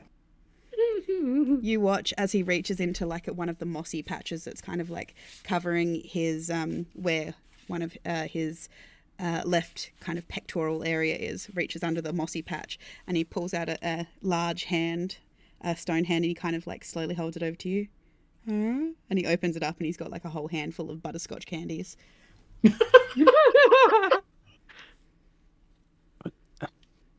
Yeah, I'll have one. Harsa, good to see you. Yeah, Harsa just stumbles out. He's got like soot marks, and his hair is mixed and mussed on the top of his head. Then what's another say? Yeah, morning. Looks up to the sky. Morning. Yes, morning. Sebastian looking up to the sky as well with his sunglasses still on. Yeah, morning. Yes, how are you? Doing alright, just regaling our share of some of the characters we have on board. Oh, yes. Those grannies. Honestly, I would have thought they'd be asleep before any of us. They stayed up longer than I did. Oh yeah, grannies. Really, the others. We've seen the others. Oh, yeah. There was some little raking guy, and a cat. Yeah, saw the cat. No one else has kind of really stood out. Why, have you seen more people? Seen a few people, heard a few rumors. You know how it goes. Enjoying the view, though. Oh, of course. Absolutely. Hey, hang on a sec. Hey, Ash. And he kind of like does a few hand motions. Ash is going to attempt to sort of reach over the side and scoop up some of the water as they're going past. Like, You cannot reach the water from here, I will tell you straight up now. You're 2 decks up. Ash? Oh, Ash, no, you're still 3 decks up. Are we? Well, you on. Yeah. Okay, so you're on the main deck. I thought the cargo bay would be like below water level. No, because it's still buoyant. Okay. Fair enough. Unfortunately, I'm sorry. No, that's all good. It's all good. Would you be able to catch any of like the wake splashing up? Every now and then there is a little bit of a splash he can attempt to. Yeah, I'll get him to try and catch some of the water. Roll me a dex check for him. Okay. Well You then. watch Good as start. there's flecks of foam coming up, and you watch as Ash is like, "Oh," and a piece will go past him, and he will just try and catch it after it's passed. And he just sees it land, and he looks at another one. He's like, you watch a look of intense concentration come over his face as he goes to like catch some between 2 hands and claps, but it's like already passed. Sebastian You tried. pats him on the shoulder. You'll get the next one, champ. You tried. I was going to suggest the waters in this area are really sweet. You should try it. When you mention the water being sweet, he gets up and starts thumping his way across to the double doors leading into where the food comes out. That is what he has figured. No, Ash, no. Come back. He looks at you. He's like, what? It's okay. It's okay. It's fine. We'll try some when we get into port. So you said it's been long enough for us to hear rumors and Yes. see a few things you around all the ship. officially have your rumors, so you may discuss your rumors that I have. So who's actually on the deck. At the moment? At the moment. Who's where? Where are you on the morning of the second day, everybody? After a good hearty breakfast of what's for breakfast? You've got your No nuggies again. no nuggies yet. You do have your standard fare of things like your cereals, toast, pastries, yogurts, sliced fruits and things like this. But then there's obviously the hot section as well, in which you've got small pork sausages, scrambled eggs, hash browns in the shape of starfish. Yes. And so, your standard breakfast fare, there's also orange juice, apple juice, strawberry juice, and various teas and coffees. After a hearty breakfast of starfish hash browns and spiced, imagine a spiced orange juice. Yep. If it isn't spiced, she makes it spiced. You can make it spiced. I make it spiced. I would head up and look out, and I'd look north with a sense of longing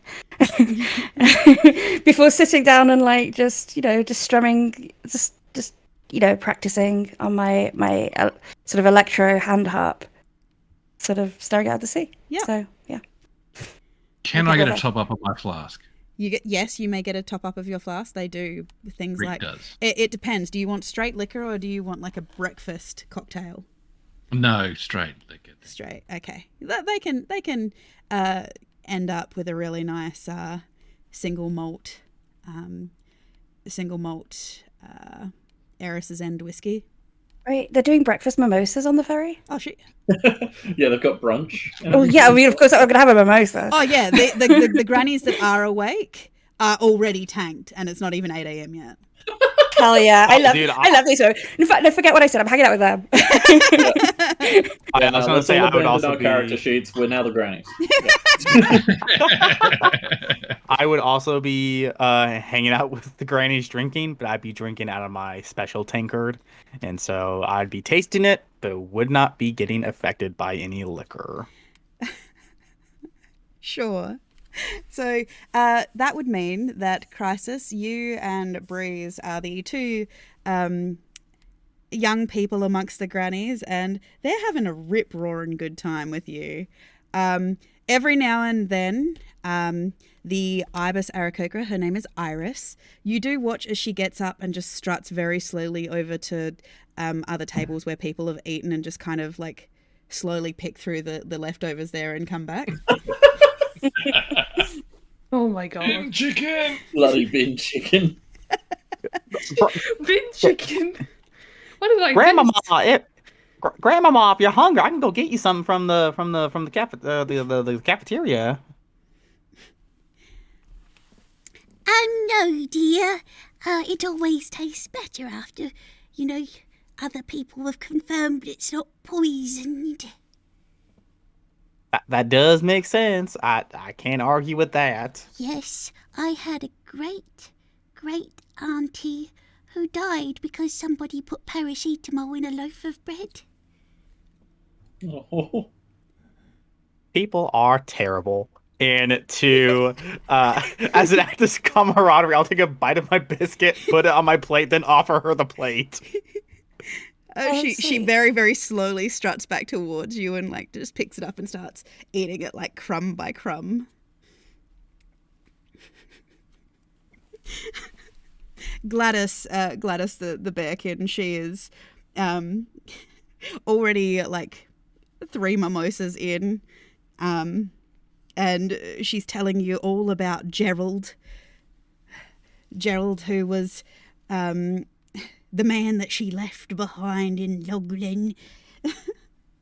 I always knew you were a heartbreaker, Gladys. Oh, Gerald never gets over me, but then again, I say he never gets over me, but he forgets me, so it's like meeting him all over again. Oh, I tell you what, it's fun. The honeymoon period never dies. Although there was that one time that I thought, Gerald had died. He hadn't, but, a girl can dream. Oh. Oh my god.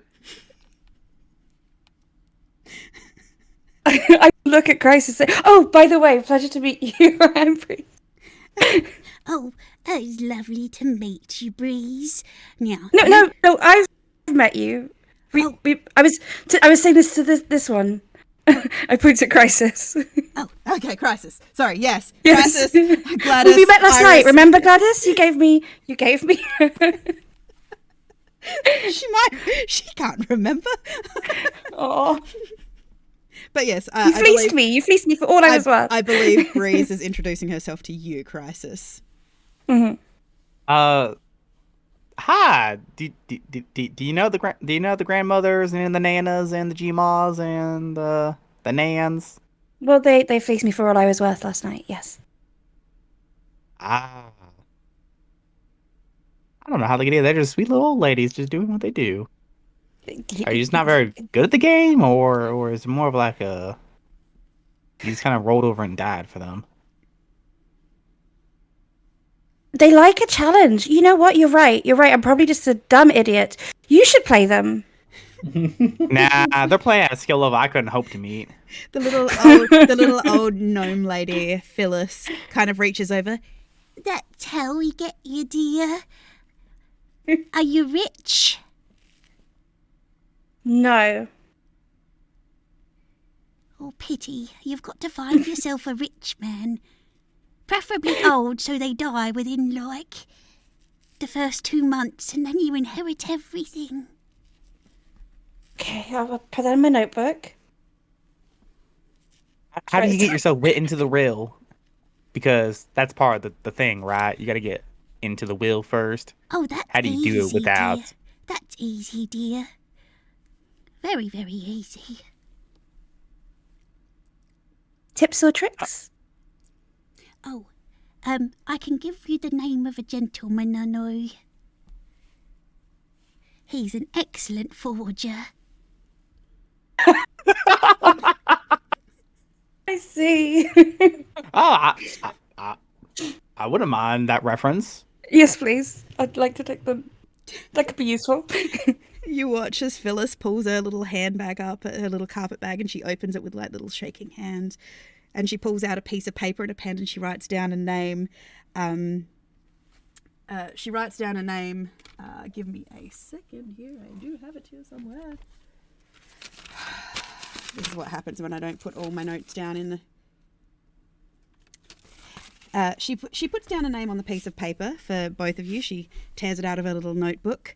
It's the name Dirk Scalini.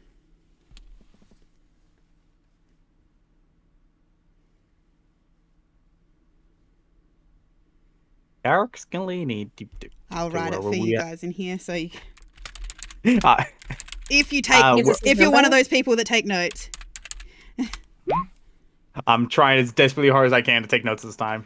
That was my first and last night of the entire campaign, probably. And it does indeed have a number for an ether communicator number, EC number on it. Sweet. All right, so we have his phone number. Yes, he's an excellent forger. Oh, all right. This is how I ended up with my hotel chain. Thank you very much, Nana. I appreciate that. Oh, of course, of course. I didn't realise the grannies would be this popular, let's be honest. Before this trip ends, I'm going to try and wrangle myself a discount at that hotel chain for stays. Oh my god. The hotel chain, by the way, is basically it's called the Grotto Group, and they have various hotels everywhere.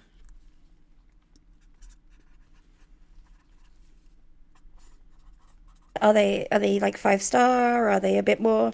Yeah, they're reasonable. I wouldn't say they're 5-star, but they're I'd say they're a good bet, like almost 4-star. Okay.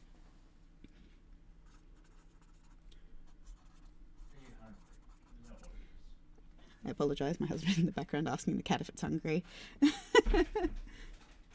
The answer is always yes.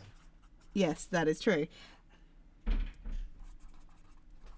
I'm just making my own notes, and this is why I don't atypically take notes for these things, because I don't remember. I don't take very good notes, and I am quiet. I'm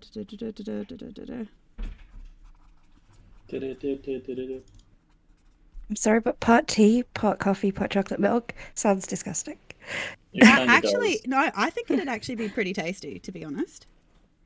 Perfect. Yeah, prove it.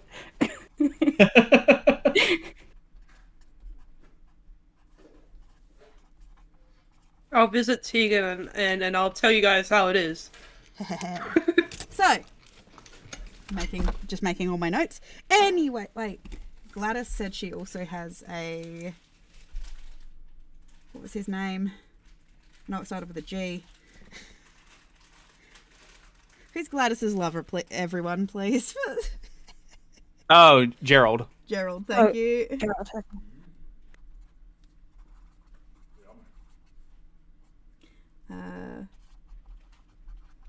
Gerald Attrick.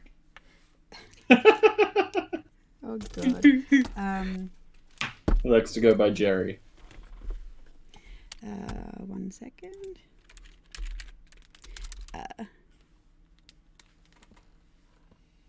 Thank you. Gerald Giffner is his name. Yes, Gerald Giffner. And he's obviously rich, right? Yes. Yeah. That's why she's upset he's not dead yet. Okay. That makes sense.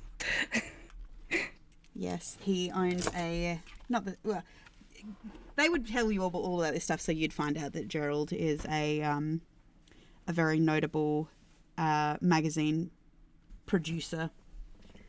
So, known for its wide array of its bearkin symbol on it, basically. I'm not going into it more than that. You guys can all figure the rest out. Okay, and so these grandmas pretty hot. Are they like really like glamorous older ladies? They're glamorous grannies, yes. Are They are the glamorous grandmothers grannies. hot? The grandma's hot. They are indeed glamorous Smug grannies. shows. Would Oh, they she was be beautiful in her considered day.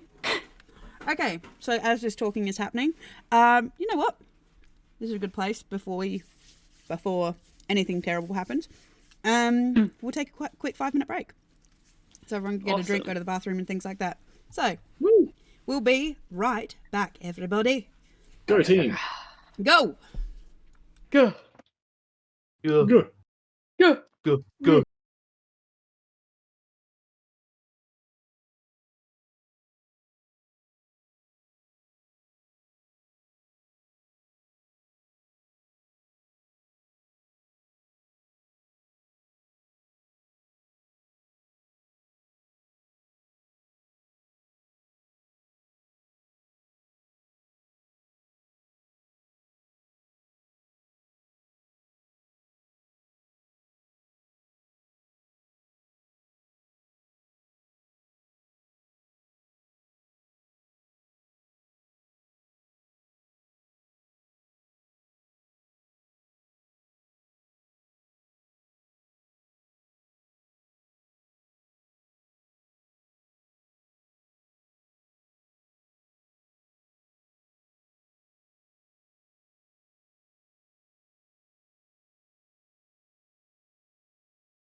Are we back?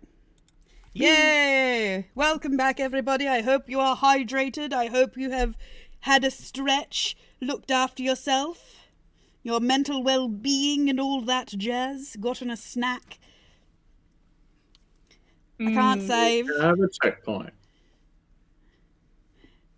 I can't save. Hello, Mr. Blonde, by the way. It is wonderful having you here. The satanic cult of grandmas. Yes, exactly. Yep. Okay, so, meanwhile. So, we jump back in. I believe it is still early morning. It's now about 9 a.m. in the morning. As you have eaten your various breakfasts. I have eaten the tail. I have. Yep. Okay. Have you? Yep. Okay. You've eaten the He tail. doesn't care. He's like, whoa. I like to look think bad. I like to think that someone caught you starting to eat it and they went to go, give it here, and you're just like, shoved it in your mouth and ran off. Absolutely. It was like Drop it. He was hunched in the corner, probably in a hallway, and he was like, he had it like in like half in his mouth, and then like, wait, stop that! And he's like, and sprinted away.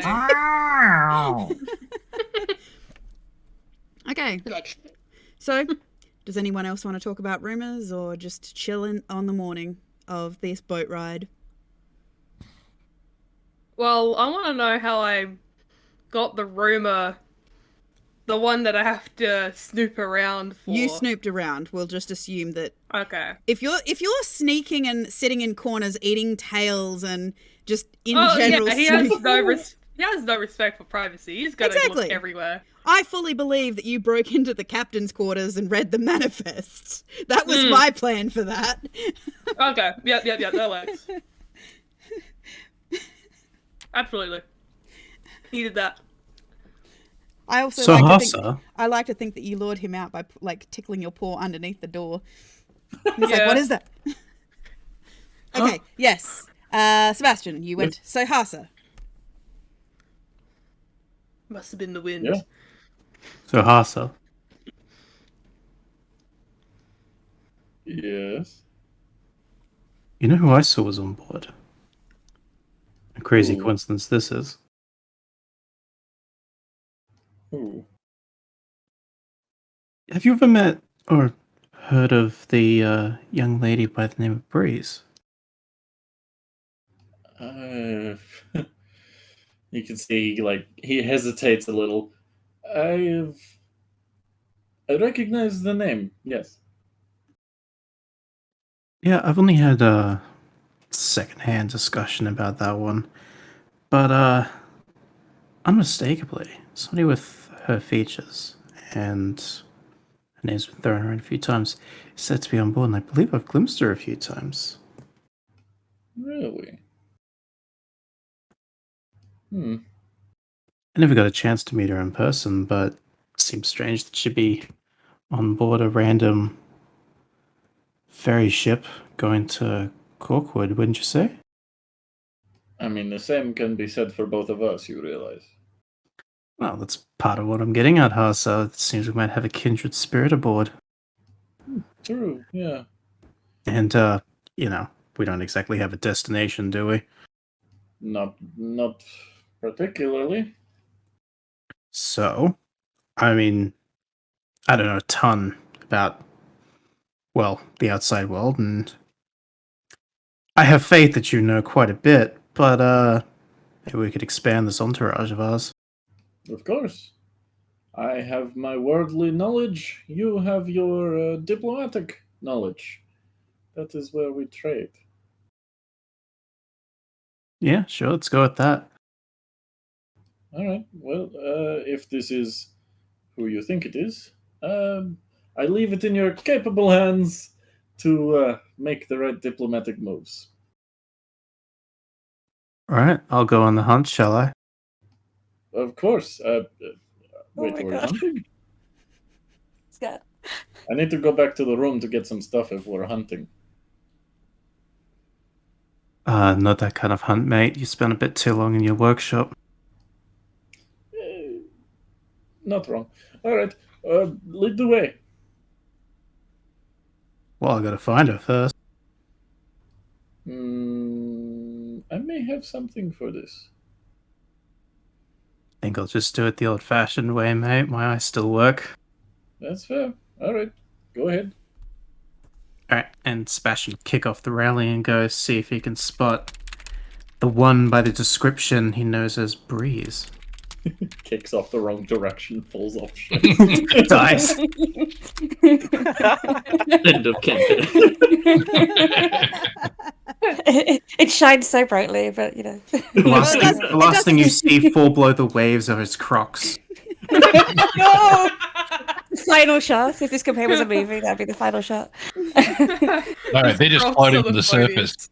Yeah, they just float to the surface. For God's sake. Either way, I'm assuming you're looking around the ship and make the obvious connection that she's either in her room, in the toilet, having a shower, or eating. You hear tinkling laughter and raucous. Not where I thought that was going when you All led the with above. tinkling. Oh my god! Hang on. You hear tinkling and laughter. Your first assumption is that I'm assuming she's in the shower or toilet, and then her first words are, you hear tinkling. I'm like, no, I'm not finding her in the toilet.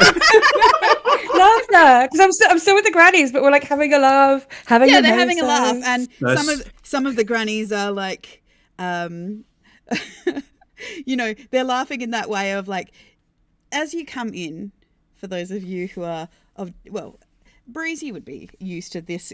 You would recognize this behavior because, like I said, you've been around, you know, old ladies and stuff like this before. You know, you're a very social person in your previous life.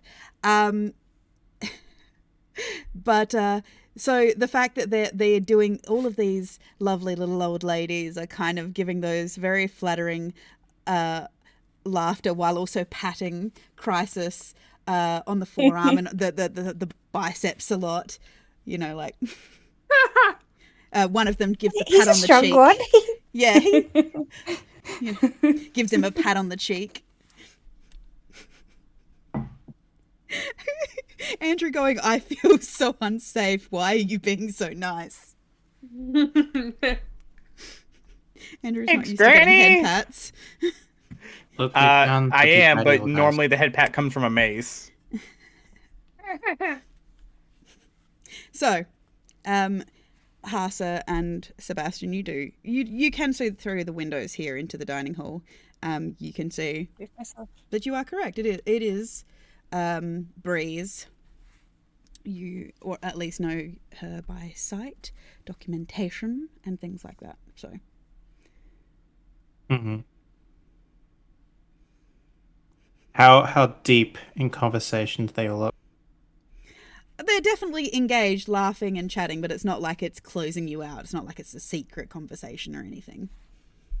Oh, it's just not a conversation to insert myself into for a completely different conversation that's somewhat private. The grannies would love it. Go for it. I'd love it. Don't worry, I'll just young lad like you. I'll just find Breeze when she's tinkling. That's where all of our secret conversations happen from now on. Okay. Caught you with your pants down. Okay, so. But no, I'll wait outside the cafeteria to see if the conversation wraps up and try to catch Breeze as she exits. Breeze, what's your passive perception, by the way? I'm not being particularly stealthy, if that's... Oh, no. Harsa isn't at all. The only reason I'm asking is just see what it is, first of all. Many reasons. 13. 13, yeah. You get this feeling, like you don't, you guys obviously don't need to roll stealth or anything like this, because I'm just ascertaining whether Breeze, who's sitting next to a window, feels two people watching her through the window. Just standing there staring at her. Yeah, I like to think that Sebastian is like cool, calm, and collected. Harsa is like just staring. Like Sebastian's leaning with one foot up against the wall, his sunglasses, arms crossed, Harsa glowing eyes. I see the staring. Crocs and I flinch. Not even blinking. No, it's not like death staring or anything. He's look just at me, not look at me, aware look at of me, the, look at me, look at me. Harsa, mate, if we're gonna get her to join us, you need to stop Blair Witching at her. Okay, sure. And he can he tries his best to mimic your Lean body against the wall, body look movement. cool. Yeah, he leans, he kind of slips off the wall a bit. You look super uncomfortable and weird doing it, which Yeah. I think the slip is what Breeze catches out of the corner of her eye to realize that you're standing there trying to look. Breeze, you've seen the young gentlemen of the court look like this. I'm playing it cool kind of attitude before. That's how I recognize him. They're not pulling it off particularly well. Do I now recognize him from an event or something because he was awkward at an event before? Or you would recognize Harsa, yes. although it takes you a second to click why you recognize Harsa. Harsa's picture has come up a number of times in one of your mother's dossiers of potentials. Oh. Yeah. Because apparently he's from a very notable family. Sebastian, you vaguely know because you've seen him more of business delegations and things like this. There would have been that kind of assumption that you should speak to him because you're a similar age-ish, and just, spend time together in the court. But if I remember correctly, Sebastian, you didn't go to court events a lot. Yeah, I mean, I didn't go to anything outside of Starling Village. So if she wasn't coming to Seeker's Respite, I wasn't seeing her at all. Yeah, it might have been once or twice on a business delegation that you went to Seeker's Respite, but beyond that you're not particularly familiar with them, but you do recognize their faces because you would have had to learn them in your deportment class. Yeah, I've seen all the notable families and their notable children. So, as was described to me, Boo, I wouldn't have been allowed to meet Breeze one-on-one by her family. So yeah, pretty much. Oh, a bad boy. Sorry. I'll look up and my eyebrows are raised because apparently I didn't spot them last night. You've been very taken with the old. I've been very taken. Yeah, I've been caught in their web.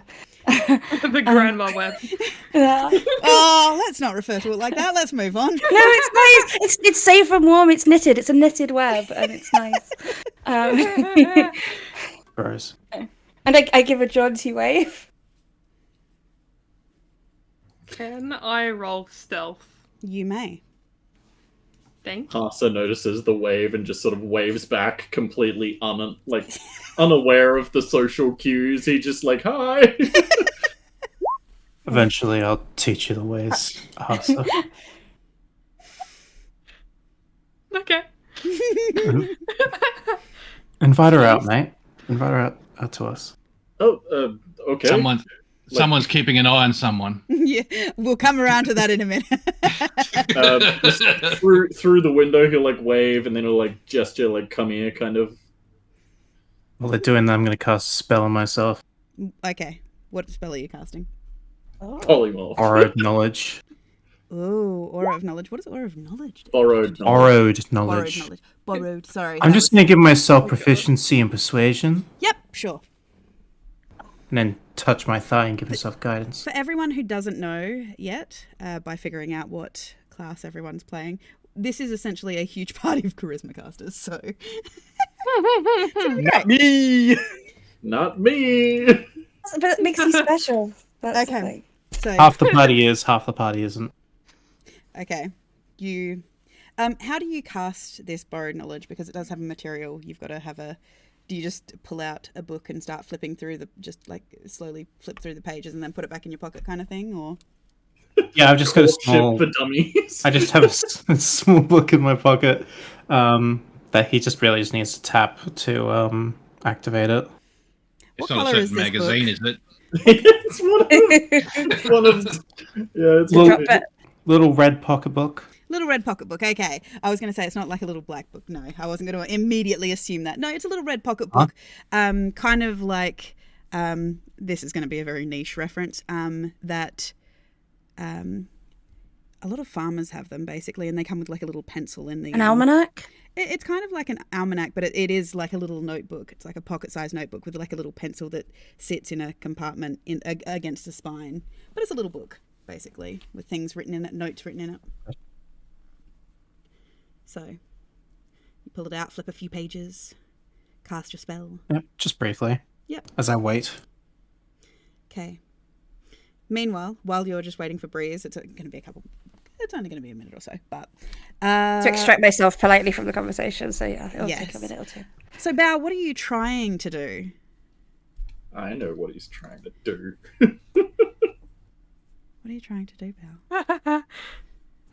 You're heading downstairs, I'm assuming, first of all. No. Okay, you're on the stairs.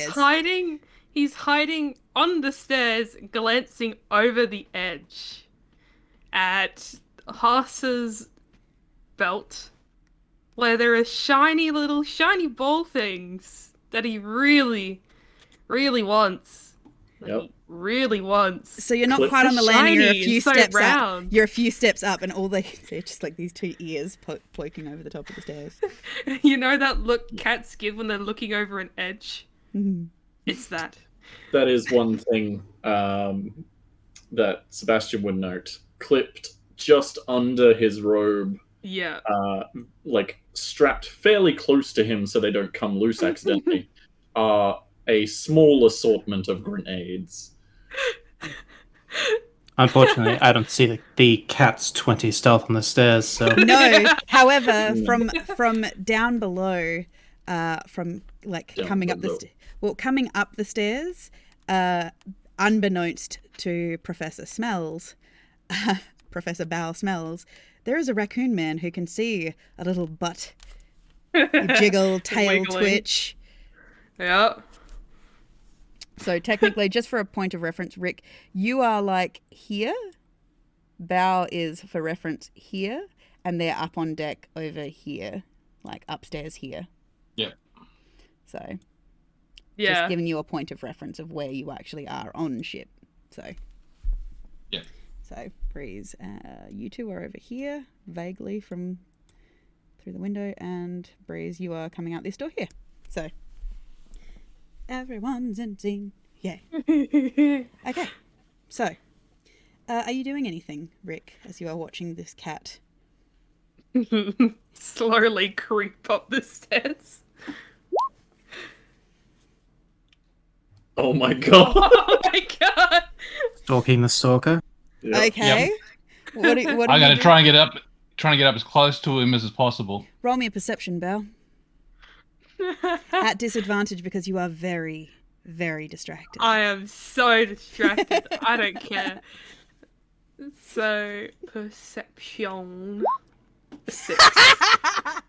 He is This is so why. So, Rick, are you hyper-fixated. coming up to stand essentially next to Laser Bao? focus. Right, so I can whisper in his ear. You get right behind Bao's ear. Bao, you don't even notice. What do you say, Rick? Don't even think about it. I didn't think about it. He You- jumps out and runs.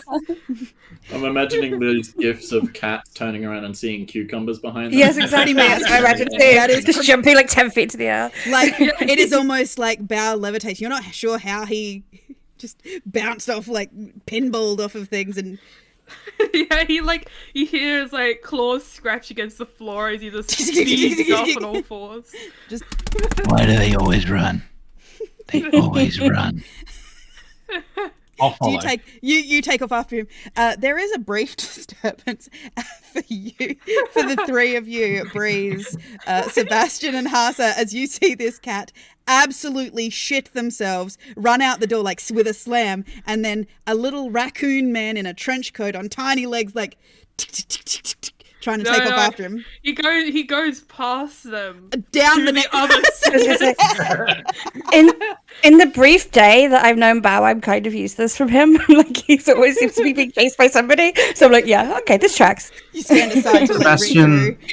Sebastian 100% just keeps his cool guy posture on the wall, trying his best to ignore that and keep his eyes on Breeze. After alternately, completely opposite, just immediately gets distracted by that. He's like, holy shit, and it like, gets out a little notebook thing and is noting down like speed that they're traveling and. Oh, wait, hold on. Wait, I'm gonna check if I have a speed spell. I think I do. Oh, what was it? What was it? I think I have one. It would be very funny. Haste or expeditious retreat or. Oh, feline agility. There we go. Oh, okay. Move with a burst of speed. I can double my speed, so I just bing. Seeing him do this, I'll stop. It's a small ferry. I'll find you.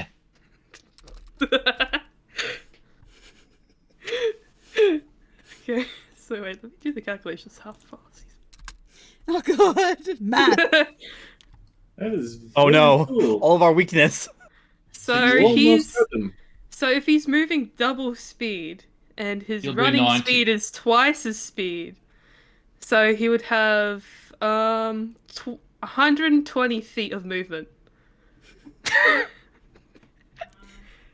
He is that. booking it. Yes, let me Just find- running around in circles. It's just a blur of color and. It's cold. gonna be like the Scooby-Doo episode. The most doors. hilarious part is this makes a loop. Exactly. There we go. Got there. Anyone listening downstairs just hears. Zoomy time. Yep, Bow is officially. Bow is in zoomies. So, with that slight distraction past, Breeze, you walk up to the boys. Okay. One looking cool, one looking really, really intrigued at the land speed record of whatever the hell that was. Zoomies.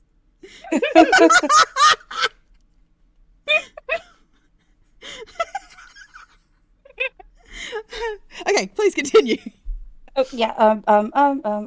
Let me think 1 second, because I have to double check something. Darn it. Why, if it's not Harsa-Rhuk Mistweaver, I'm honored to be in your presence in such an unusual space. Oh, yes. Very good to see you. I hope you do remember me.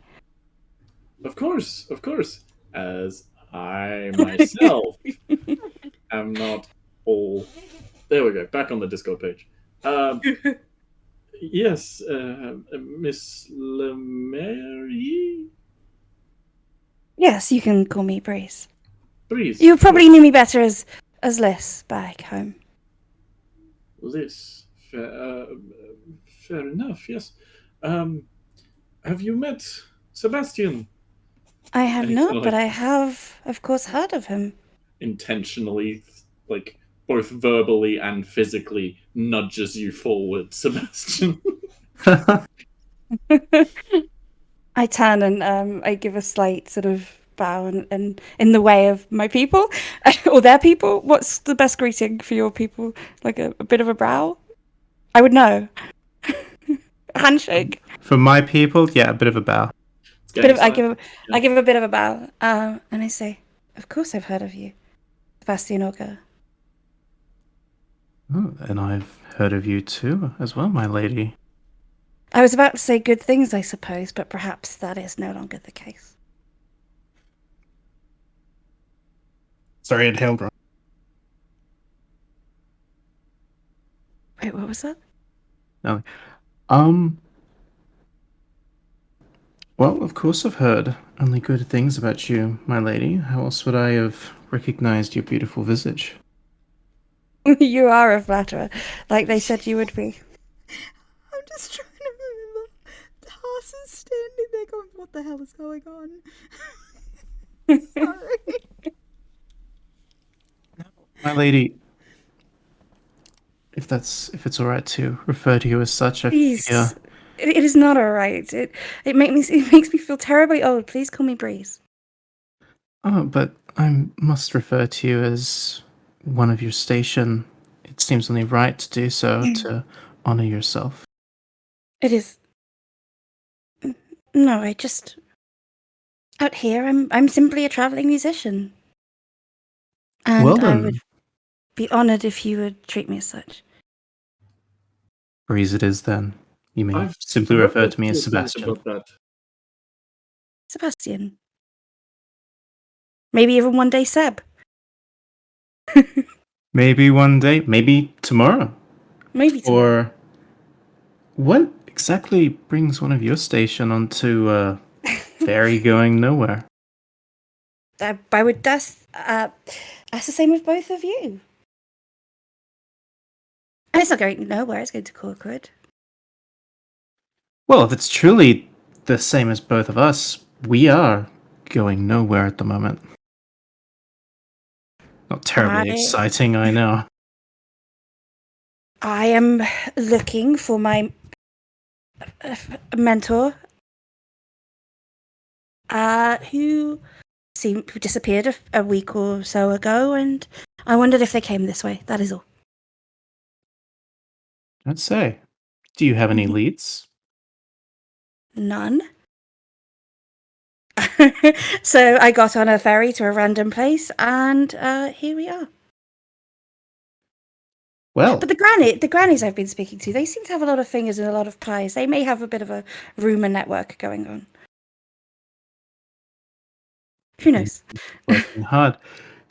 That's the funny thing is, Harsa and I appear to be in a rather similar boat to yourself, where people outside of our element who aren't going anywhere particular, I'm sure we're both searching for our own kind of thing in this world, but we've got no leads. And when I heard that you were on board, I figured That might you're have... searching for Sebastian.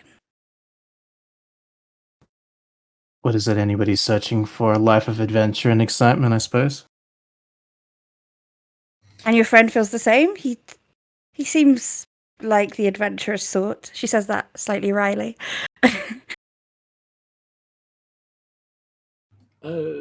Yes, and Sebastian, I think it's less not going anywhere in particular and more going everywhere.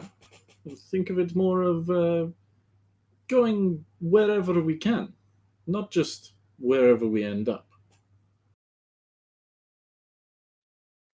As Harsa put it so eloquently.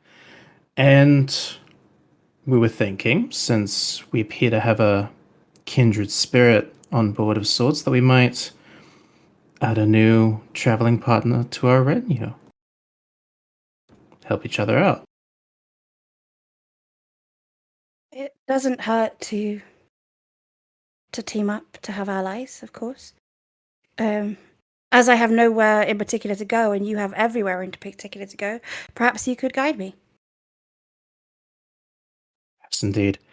And you can even bring along that charming fellow, the cat man. Well, he brought me along, so it's What's up he to up him. to? I have no idea. He dragged me onto the boat after being accused. He's always being chased by somebody, and I seem to have become part of that. Yes. I'm somebody who is chased now. That is what happens to me. I am a person who gets chased. Sebastian's just staring, the quiet smirk on his face as he gives a small nod. From up the stairs, you hear dum dum dum dum dum dum dum. It sounds like quite an exciting life. The hilarious part is, I like to believe that Rick has actually stopped on the stairs and I Belle have. is just I've going just around stopped. and around in circles. He just thinks he's constantly being chased right now. Because he can hear his own footsteps echoing. He keeps on seeing like his tail in the background, and he thinks his tail is somebody chasing him, and he's like, Which means that the three of you down on the landing, you can see this small raccoon man.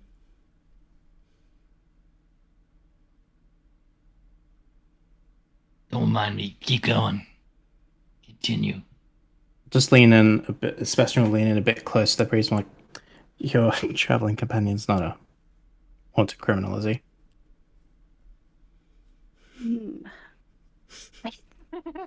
I think I suspect that he might be. Yeah, probably. I think likely. It is very likely, yes. Sorry to interrupt there. When you said I thought I said that quietly. Oh, damn it. sorry, He's very perceptive. you tend to pick stuff up. I'm sorry about that. Do you know what he was running from? You? Not this time. When they came on the boat. Oh, so you two are not locked into some sort of twisted rivalry where you chase each other from land to land? No, just a professional curiosity, that's all. I see.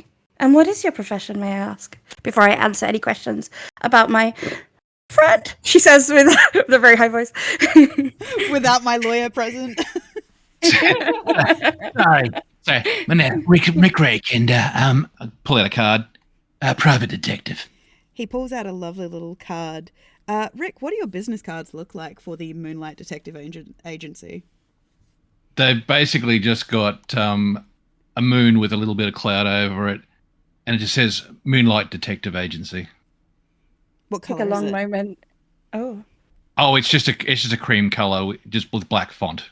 It's moonlight coloured, of course. The question is though, is it a high quality or is it just regular cardstock?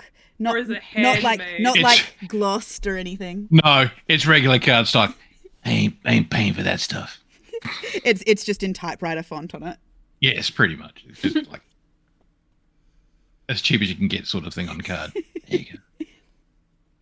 The interesting thing about this as well, Breeze, is not only does it have an EC number on it, it actually also has the plane on it, and you see the plane is written Enthalamere. So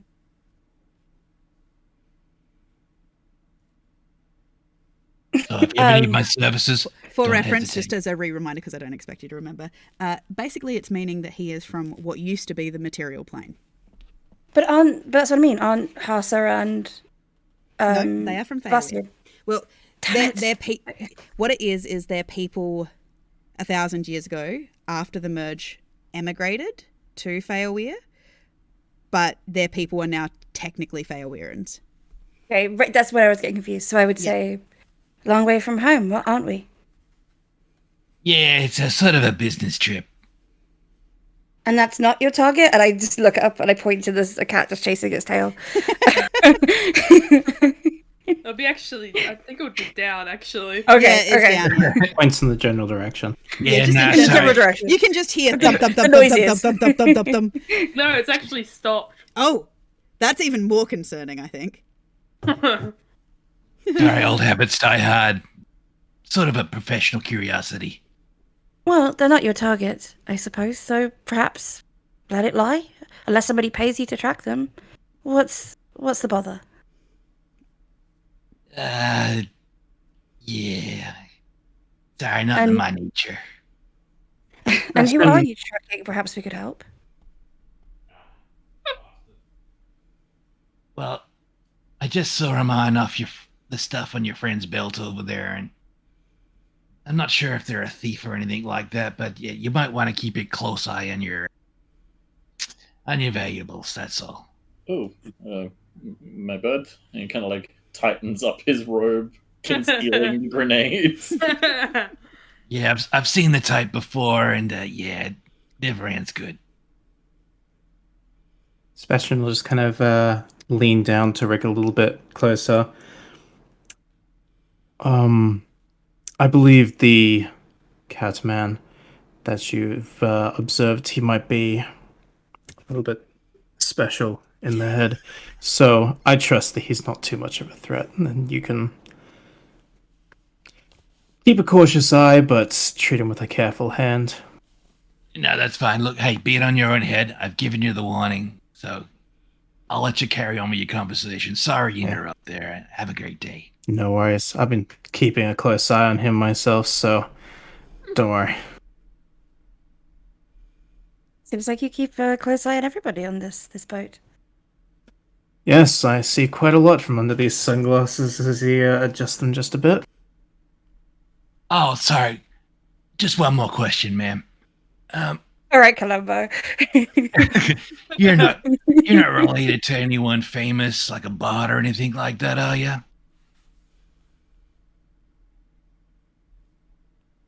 Why? What interesting questions you have? Did you notice my hand harp on my back? No, I hadn't, but thanks for letting me see it. Well, it's. I'm not hiding it. It's here for everybody to see. No, that's right. So, look, sorry, I'm new to this place. I tend to pick up on things, and Well- it's all new to me. So sorry Yeah, about that. you never said. I did ask. You long way from home. You said yes. Who are you? Who are you here looking for? What are you here detecting, private detective? It's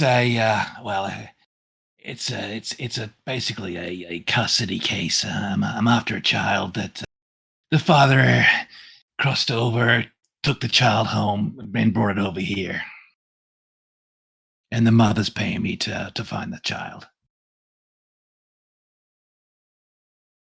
And the bard is involved?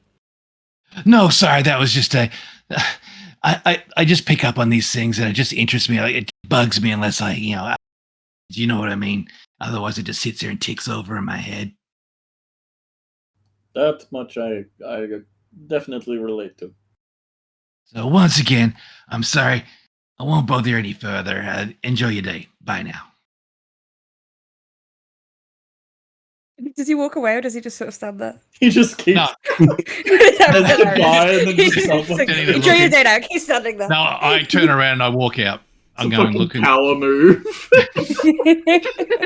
Good day. He expects Keep us standing to be the ones to walk away. Yeah.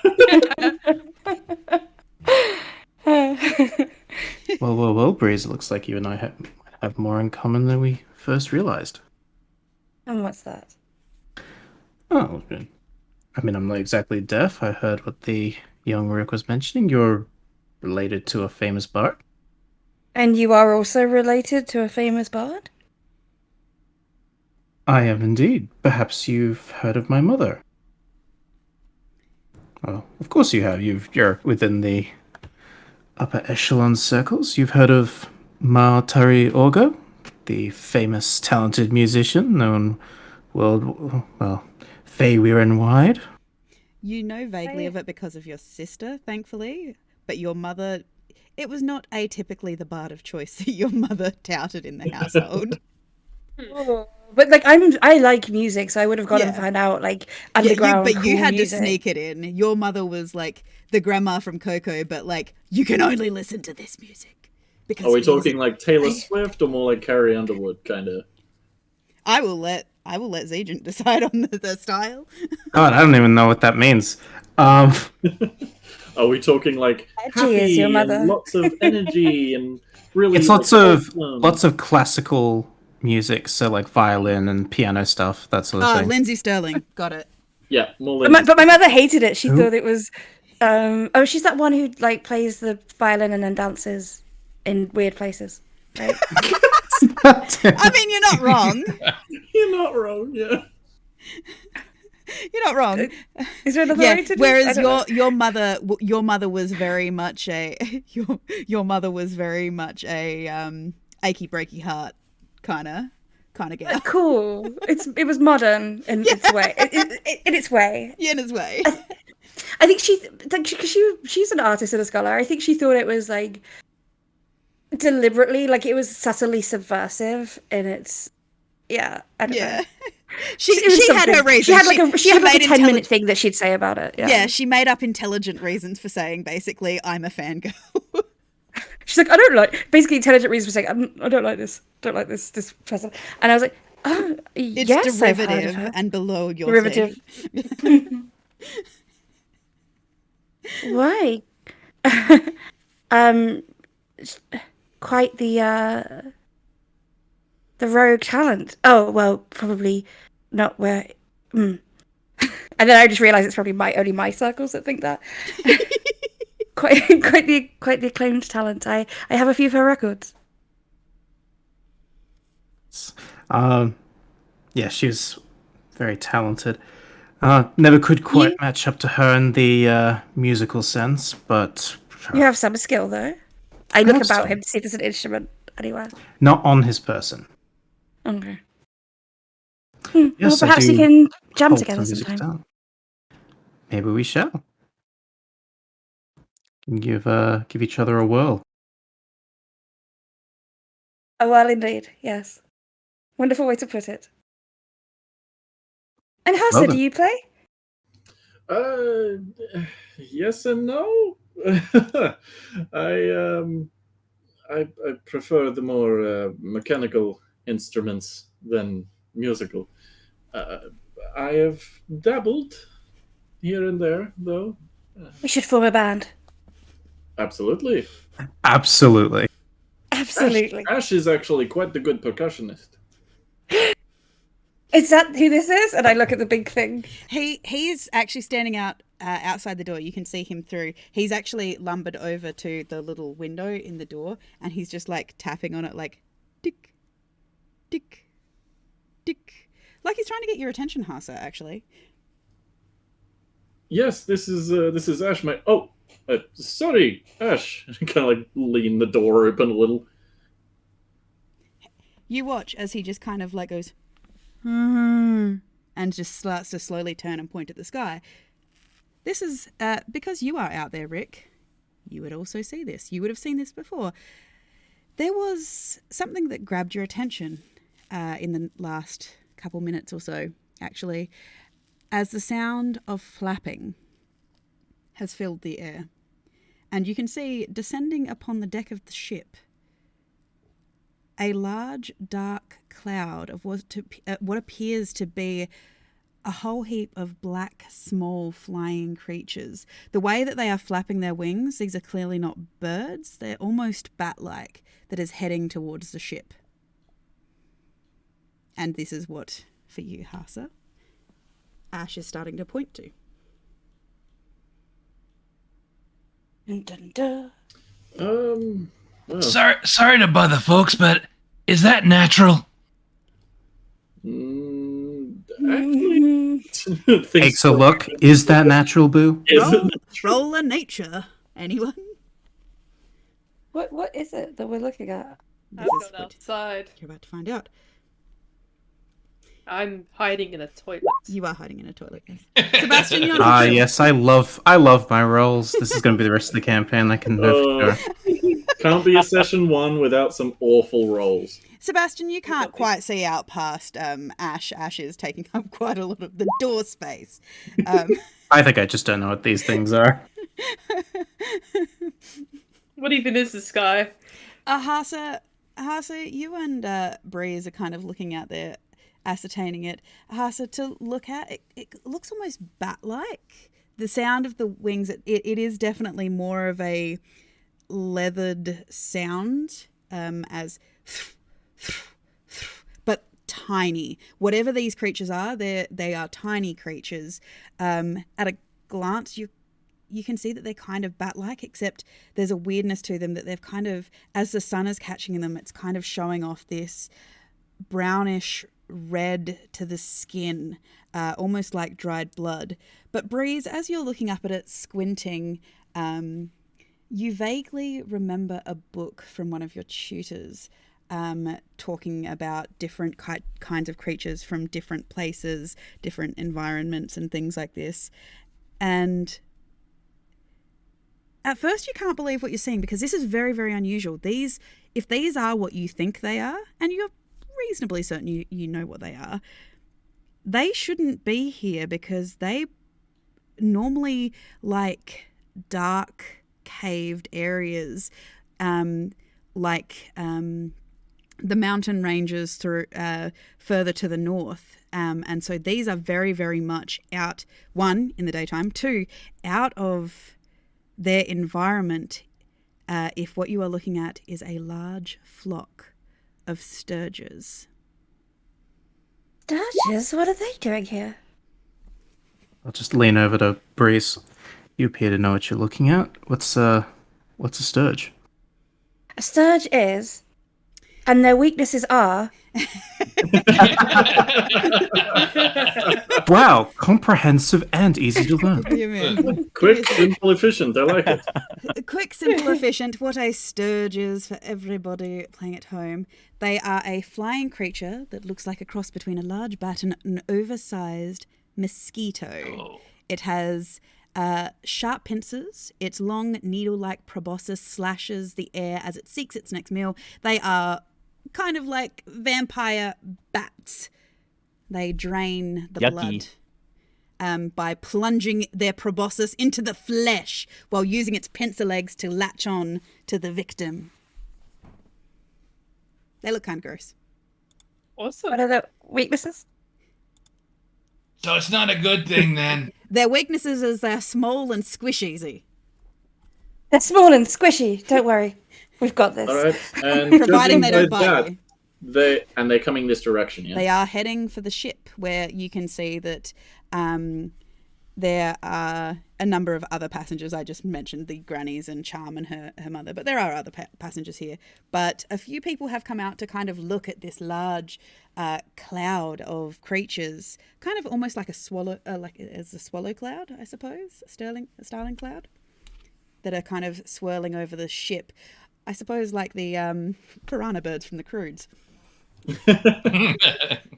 All right. Well, I do hope this ferry has security. It Please. travels this direction often. It must. Look, we're standing right here. While you're wondering, you might as well arm yourselves, people. Just in We case. are the security. How far off are they? They're probably a good 40 feet in the air, but you can see that they are descending. Harsa, I've been in a few scraps, but I've never fought a swarm of Stirges. So I think I'll leave this up to the professionals, yeah? My friend, step number one when going out into the open and exploring like this, you are now one of the professionals. And I'm going to step to go move towards the front of the ship. Okay. I will. You're still in Can I with the roll a grannies.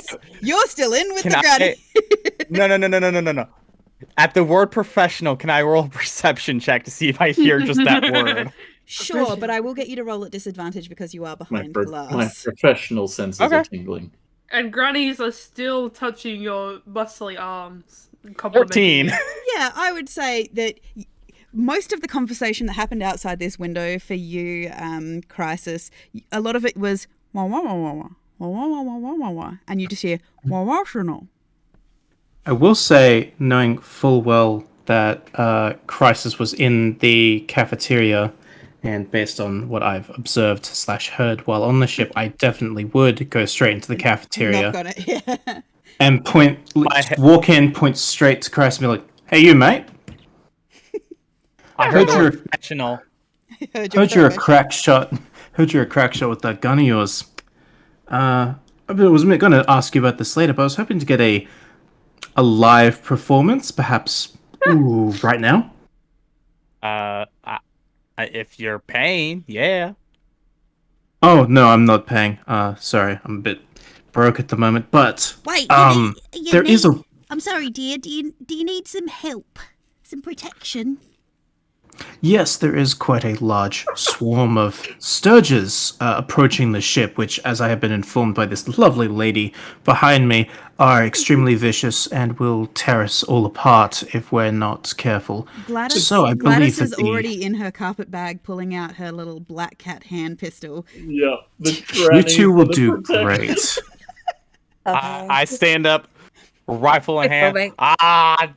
Damn, it's time for me to be a big hero and collect a paycheck. I wonder who's going to pay me, though. Nobody's paying.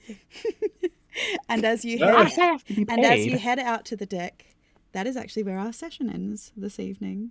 No! No.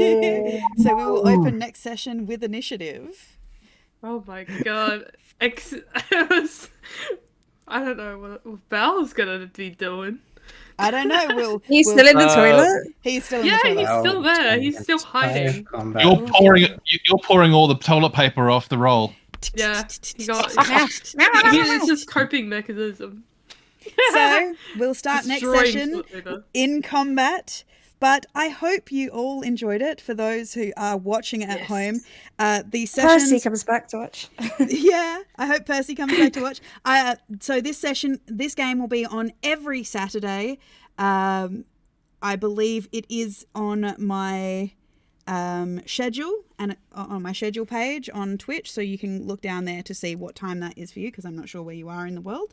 But it will usually go for about 3 hours roughly.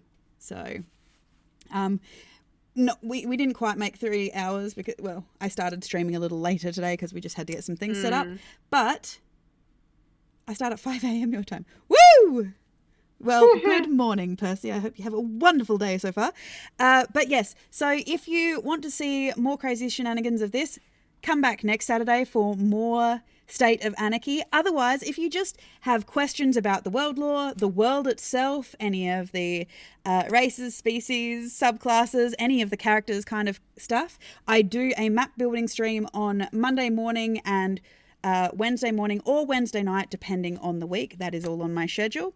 Otherwise, you can catch myself, Valkcore, Tyrantdungeon, and Tiderunner over on the wonderful mod Evil One's channel, playing Star Wars, Power Rangers, and a completely grung partied D&D game once a fortnight on Wednesday nights.